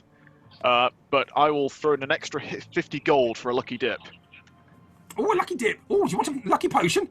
Yes, I do. I can make another potion. Oh, yes. I like doing this. Well, it does make me cough a bit. What sort of potion would you like? Surprise me. Oh God. Surprising. Okay. Oh God, I'm gonna have to remember all these. We're always surprised by everything, so just ask for something you want. How about something to make me move fast? Something to make you move fast. Well, and he reaches under the counter and he produces a pair of shoes. What about this? 50 gold pieces. How big are those shoes? Are they human size or are they goblin size? They're about halfling size. Might be a bit small for me, hashtag, but I appreciate the thought. Yes, good point. And he goes underneath, and he has 3 wheels. What about these? No. No, I think that's a pass for me this time. Okay. Well, I could try and make you a potion to make you go faster. Oh, that would be brilliant, hashtag. But if it's too much of a hassle, I'll just pay for the items you provided. You can have a think about it. Sorry, I've got this random post generator up here. It's just you don't want this one. I'll take it. No. I definitely want that one. If I don't want it, I can make you a potion to make you go faster. Brilliant. Let's do it. Okay. Here we go. And he goes to this cupboard behind him, going with all these different drawers in. It goes to the top drawer on that one, and he pulls out. Could somebody make a nature roll for me, please? Ooh, I'll do it, considering it's my potion. So that is it's 17 plus 1, so 18. It looks a bit like a prune. Okay. That'll get me going fast, no doubt. And he goes to another drawer and he pulls out what looks like a bit like some sand. And goes to another drawer and it's bits of dust and there's a bit of a cobweb and various other bits and pieces. He goes, right, okay, and what I'll need, special component, I need a bit of spit. And he gets his cup in front of you and says, spit in here.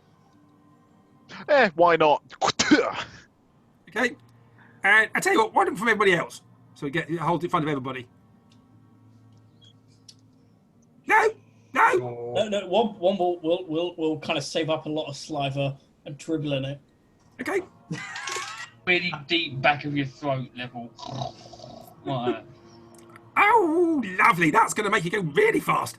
And he goes it up to Fen and holds it, both hands, as high as he can underneath your mouth, Fen. And you just looking down with disdain at this thing in front of you, with a maniacal grin on his face. You're thinking, Wildmount was sane. This place is not. Are you going to give him some spit? Womble will mage hand tap the back of his back a couple of times, Help him get it up. Yeah. Fen? Fen, I think you might be on mute. He's had enough.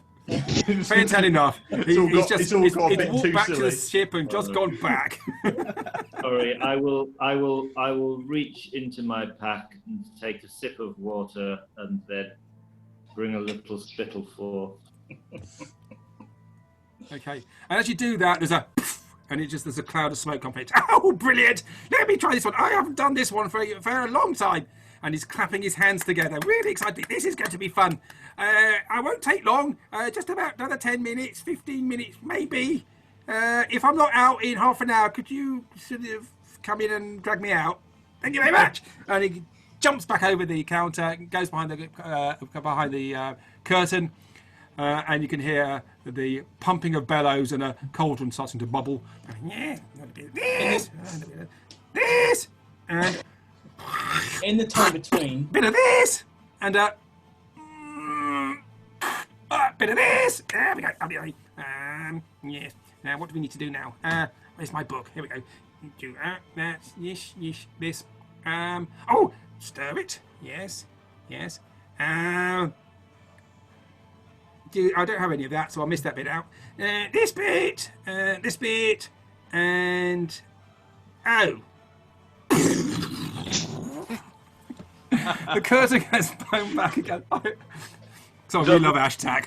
yeah, I'm just gonna turn to Womble quickly and say, do you think that was your spit or my spit? both of us got married together.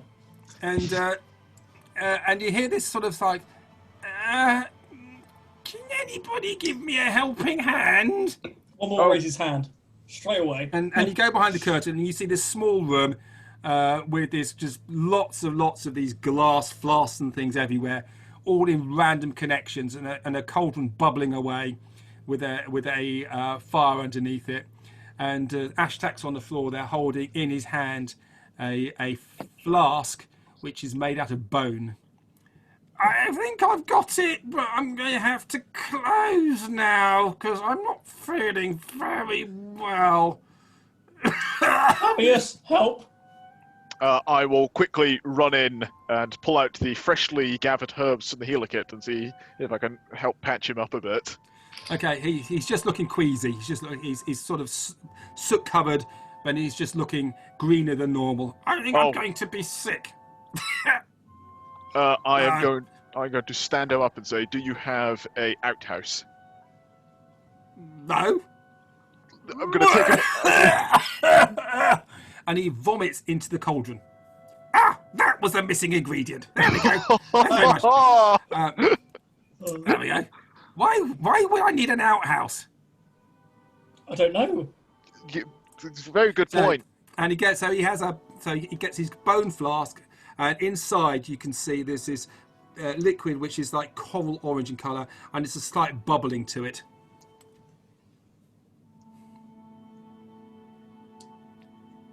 Has he dipped the flask in there?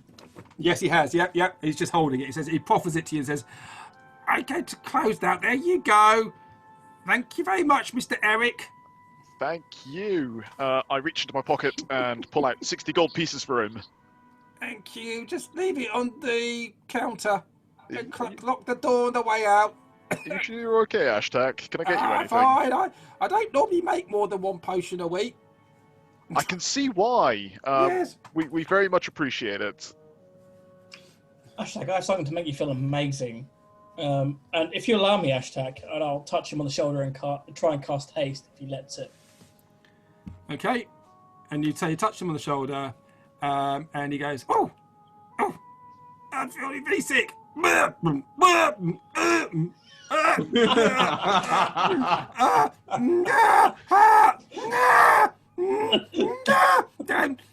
have you done to me?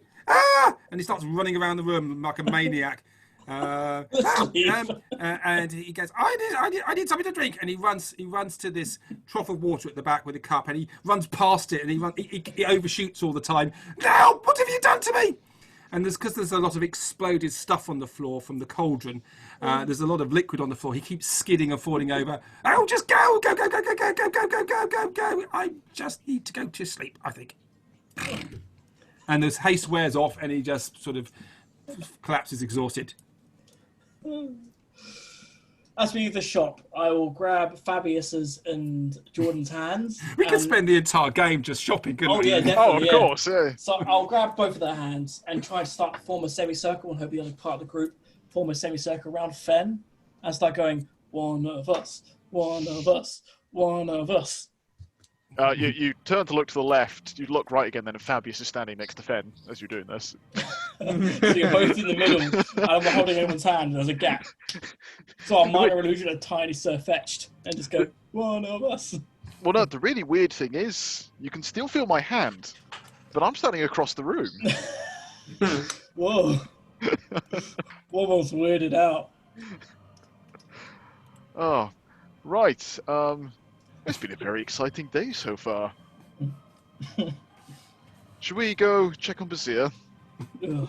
Yeah, we better make sure Fine. he's not dead or something. I think that'd be a good idea. Let's go back to the Vio Croc. Oh, please drink the potion. That one's got to be pure poison, I'm sure. I am just going to put in brackets here, potion of fun. Just sort of out game for a second. How do you actually work out what potions are? Do you have to have an alchemy skill, or do you just sit them, or do you sit down with them and they tell you randomly tell you how they work, or what happens? You drink them and then find out what happens. Okay, Yeah. fair enough. I thought if you just sipped them and took a tiny bit, you didn't get the effect, but you understood what the potion was. Okay. All right. Yeah. Well, should we do that? That makes it a bit more sensible. Or, Okay. I don't know. That sort of ruins the lottery feel to these potions sometimes. It's all or nothing, all or nothing. Well, we've nearly killed a shopkeep. I am content to let the potion of fun remain anonymous until the prime moment occurs. Oh God, no! You're- It's instant death, isn't it? These potions could destroy this group. not kill people, but everybody will just. Well, you'll find out when I tell you what happens. Oh, I can't wait. Okay, so you go back to La Via Croc. It is the evening after a long day's shopping. Sorry, quick interruption, DM. On the way back, can I just find a good wine cellar and see if I can get some Emon Singorn wine? Singorn wine. Well, there are a few wineries around which will sell this sort of stuff, but generally it is more sold in the taverns and inns, so you'd have to go to a decent tavern to do that. Do any of the taverns in Emon do takeout? Oh, if you pay them enough, they'll do anything. Yeah. In the essence of time, I will see if I can go find somewhere who can sell me a bottle. Okay. You want a specific wine, don't you? It's just any good elven wine I'm looking for. You could find a decent tavern that can do that, and they'll do that for 20 gold pieces. Brilliant. Is there a sort of premier brand I can get for 50 gold pieces? Well, one of the best wines you had, of course, was the wine that you got, which had come all the way from Wildmount. Oh well, it's perfect. Thing comes from Wildmount. I'll see if I can find some imported Wildmount. That was not much of it, because remember that was coming back from Stilburn, and you drank most of it. I say I'm going to see if I can find Fort Damali based wineries and see if I can find something from there. Okay, so you find a decent bottle of wine. An imported one will test you back a reasonable level, 50 gold pieces. An excellent one, 100 gold pieces. I will take the excellent for 100. 100 gold pieces then, yep. Oh, well, sir, you have a discerning taste. This is from the clear springs of Wildmount, where the essence of the Wild Mother herself has bathed in the springs and has made this wine as good as it can be. That explains the logo. It is a bit explicit. Yeah, it's called Wild Mother's Milk. And this wine is a slight off-white colour. But it's 100 gold pieces, so it's going to be good, isn't it? That's making an assumption that price equals quality. Wonderful. I will pay the 100 gold pieces and then go back to the Vio Croc. Okay. So you go back to the Vio Croc and you have this A bottle is about 2 pints of this off-white, almost like curdled wine, and you have that there in front of you. I'm going to find Fen inside the Via Croc.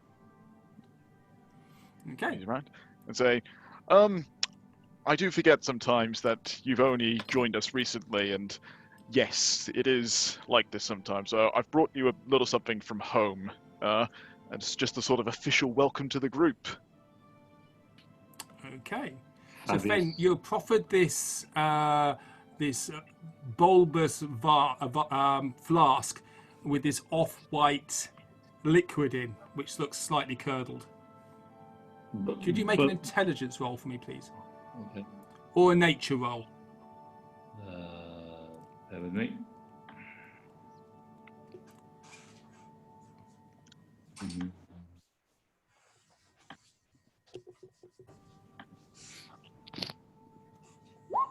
Where is it?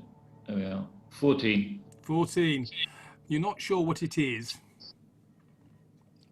So I thought we could have a drink and a toast, officially welcoming you to the group. The sentiment is touching. Thank you, Fabius. Yes, perhaps a little glass for all the group. We must share it round so that everybody gets some. Oh, I see what you mean. So save it until Bazir is back on his feet. I think that would be an excellent idea. Nonetheless, I am deeply touched by your thought. It is most kind. That's all right. Well, after a few more days with us, you'll definitely need it. Possibly something stronger by then. Well, I can help with that part. Just name your poison, and preferably not real poison, unless elves do that. In which case, I can get the best poison available. No, this is wonderful. What exactly is it, Fabius? It's from Fort de Marley in Wildmount, where you come from. It's called Wild Mother's Milk, a very premier brand, I've been informed. Would Fen have seen anything like this before? How much had Fen travelled outside of his forest? Recently, very little. Probably not then. Fair enough. Would you, Fabius, would you do me the honour of holding on to this bottle until the right time when Bazir is raring to go? I'd be happy to. And as but... you say that, Bazir staggers down the stairs, looking tired. Somebody's been drinking already. I've been. I've had a worse dream. Oh That we dear. got divorced. But I gather, and Flory is holding his arms. I gather I have you to thank for bringing me back from the undead. Oh, you're one of Thank the you. team. Don't even think about it. I need a drink. Oh, hey, well. And Flory goes, no, you're not strong enough. You're not strong enough. Hold And on. He just shrugs her off. I need a drink. Flory, hold on one sec. Bazir, flex. Flex. Yeah, give me a flex. Let me see if I think you can have a drink. If you can't prove it to me, you're not getting anything. Can I Something we- minor illusion or prestidigitate some sort of epic light underneath him to kind of, by shadows, kind of casting off his rippling muscles and his shining armor? Okay, so he tries to do that. Though you can see there's some slackness to his muscles at the moment. But despite the light show, which shows him off to good advantage and dazzles off his breastplate. I just need a drink. I'll tell you what. We'll give you a small one just for now. Okay, everyone, grab a glass. I'm And I will pour out measured portions, deliberately giving a very small one to Bazir, at glasses around the table. Okay. And I will say, I know it's been an interesting period, and I'm thankful that we've all met. And I think we should all officially welcome Fen into the team. Fen, welcome to Waffle House. At which point we will stop for the evening. Yeah! Because I've written down what this wild mother's milk is. Oh God. And what it does. which will be interesting. Is it gonna be like a whole nother Claudius situation again? Oh no. No, it's gonna be even more entertaining than that. Sorry, it was Aurelius. Yeah. We're gonna have an Aurelius situation with the entire party. We'll wake up the wrong sex. That sort of thing could happen, but not with this. Okay, well, I will let you know what your various potions do. Except for me, I don't want to know. You don't want to know? Oh God, I've got to remember what it does then, haven't I? Oh, I wonder if there's a way you can send me a message, but I can kind of not look at it until the right moment. I could send you. Why don't I send you it in? I could send you it in. Translate into Hungarian or something. Send it to you, and then when you need it, you can untranslate it back. That's a good idea. Yeah, fair enough. That works for me. But it'll be my hovercraft is full of eels or something. Yeah. Even better, Okay.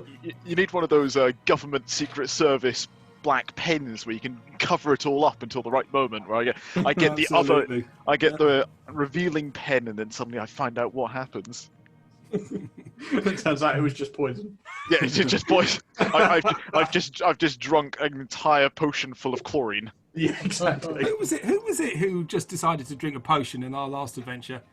Said, I'm a bit low in hit points. There's a potion. I'll just drink it. Just random potion. That was our other rogue. That was Devror Dance Dev. Machine. Dev.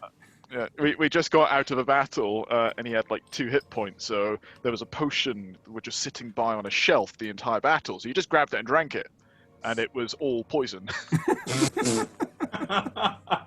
Like, he didn't check it, he didn't look if there was a label or the colour or anything, he just drank it straight down. What a mad lad. Well, I mean, it's one way to find out what it does. I mean, it's very true. The best potion was Ali's potion that he had, which was the thing he had to rub on his hair, and there was a little message at the bottom of it saying, "I've pissed into this from whatever your character's called." Oh, that was from my warlock character. Well, he had bleached hair from that point forward. Yeah. Because I said your urine bleached his hair. He basically had black hair before that, and he completely bleached. And that's where then he got hit by a fireball, and all his hair fell off, didn't it? He got incinerated or something. God. Joys of potions. You've got to love Ashtak. He is the favourite, NPC. He is an absolute treasure. He's great fun. It is like going to one of those. Do you remember when you were kids? You used to go to the supermarket and put the 50p coin in for the gacha machines. Yep. It's like doing that as a grown-up. It's amazing. But if you keep buying potions, he's going to kill himself, though. Yeah. There's got to be some sort of advertisement from him or something, just that sort of spreading awareness. Oh look, I mean, I've given a tagline: Ashtak's potions kills vampires. And anything else that drinks them. No, that's in the subtext, which you can't quite make out underneath. Yeah. Wasn't the first potion you bought from him gave an ogre galloping diarrhea? Yes. It's exceedingly useful. None of them are very magical, really, were they? Well, I don't know. That was some pretty magical shit. Yeah. I mean, quite literally, it could have been some magical shit. Maybe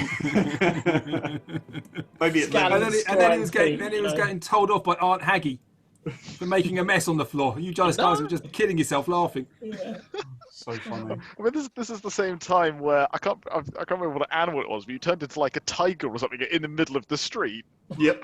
Oh yeah, you're a There, street wasn't it? performer. Oh my god, yes. Oh. Anyway, all these plus more are what you can look forward to spending more time with us, Fen. Yep. Now, see, that's when we actually don't do the proper adventure. When we actually go our own way and do our own stuff, it's a lot more entertaining. Definitely, yeah. Oh, I mean, the highlight of everything we've done so far at the moment has been the ride of Pelennor Fields with spiders. I That, really, where you got who was it? It was 9 Inch Nails, I think you got. It was the background music. Metallica. It was Metallica. That was cool. Metallica, that was very cool. I really want to see a kind of a drop of Dak being a boss spider and having all the little spider minions. Oh, oh my god. I mean, it's only house spiders. They're not big ones. Only house spiders, but he's the big house spider. Yeah. Oh, I just imagine a giant spider with lots of little house Bullying spiders. them. Oh. And Fen, remember, if you're going to start scribing those spell scrolls, it's going to take some some time away from. It's going to take some off hours to do that, but also it's you're going to have to buy ink and paper. Well, he's got the enduring spellbook, right? Yeah. So basically, you're going to need to ink it into a spell book, and that is it's 100 GPs per level to put it into a spell book. And it's some time as well, isn't it? And some time as well, yeah. Basically, I mean, we're not using the off house for a lot else, so that's not going to be a problem. But it's unless it's an illusion one, in which case it's half that cost. So an illusion spell only costs half the amount to put it into your spell book. You're an illusionist as well. Or an evocation or necromancer. That's exciting. Oh, DM, quick rules question. Am I correct in thinking you said that I can't use spell scrolls because I can't cast spells? There were a few spells. I'll be honest, I don't know about 5e. In previous editions, there were spell scrolls that everybody could use.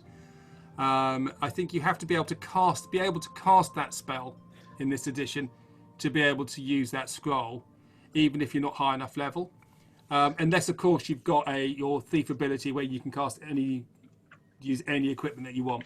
Yeah, I mean, I don't get that to level 13, and that's more for sort of upper restrictions. So, for example, I could now use, when I got to level 13, I could use the Ironwood breastplate. So even though it's druid restricted, I can use it. So I can nick at level 13. Well, I'll nick Finn's Archmage's staff and start blasting people with it, even though I can't cast magic. Yeah. You can certainly do some of those things, but which will be, you can use any equipment, but spells you would need to pass Arcana rolls to actually be able to cast them. Oh, that's great. There's nothing cooler I can think of than sneak up behind some super powerful wizard, stealing his magic wand, and then casting a spell from it. It's like, I don't even know how this works. And something happens. Fireballs! It's like Womble. What does this button do? Anyway, I will close for tonight. See you next Tuesday. See you next Tuesday. Thanks as always. Take care. Ta-ra then. Bye, everyone.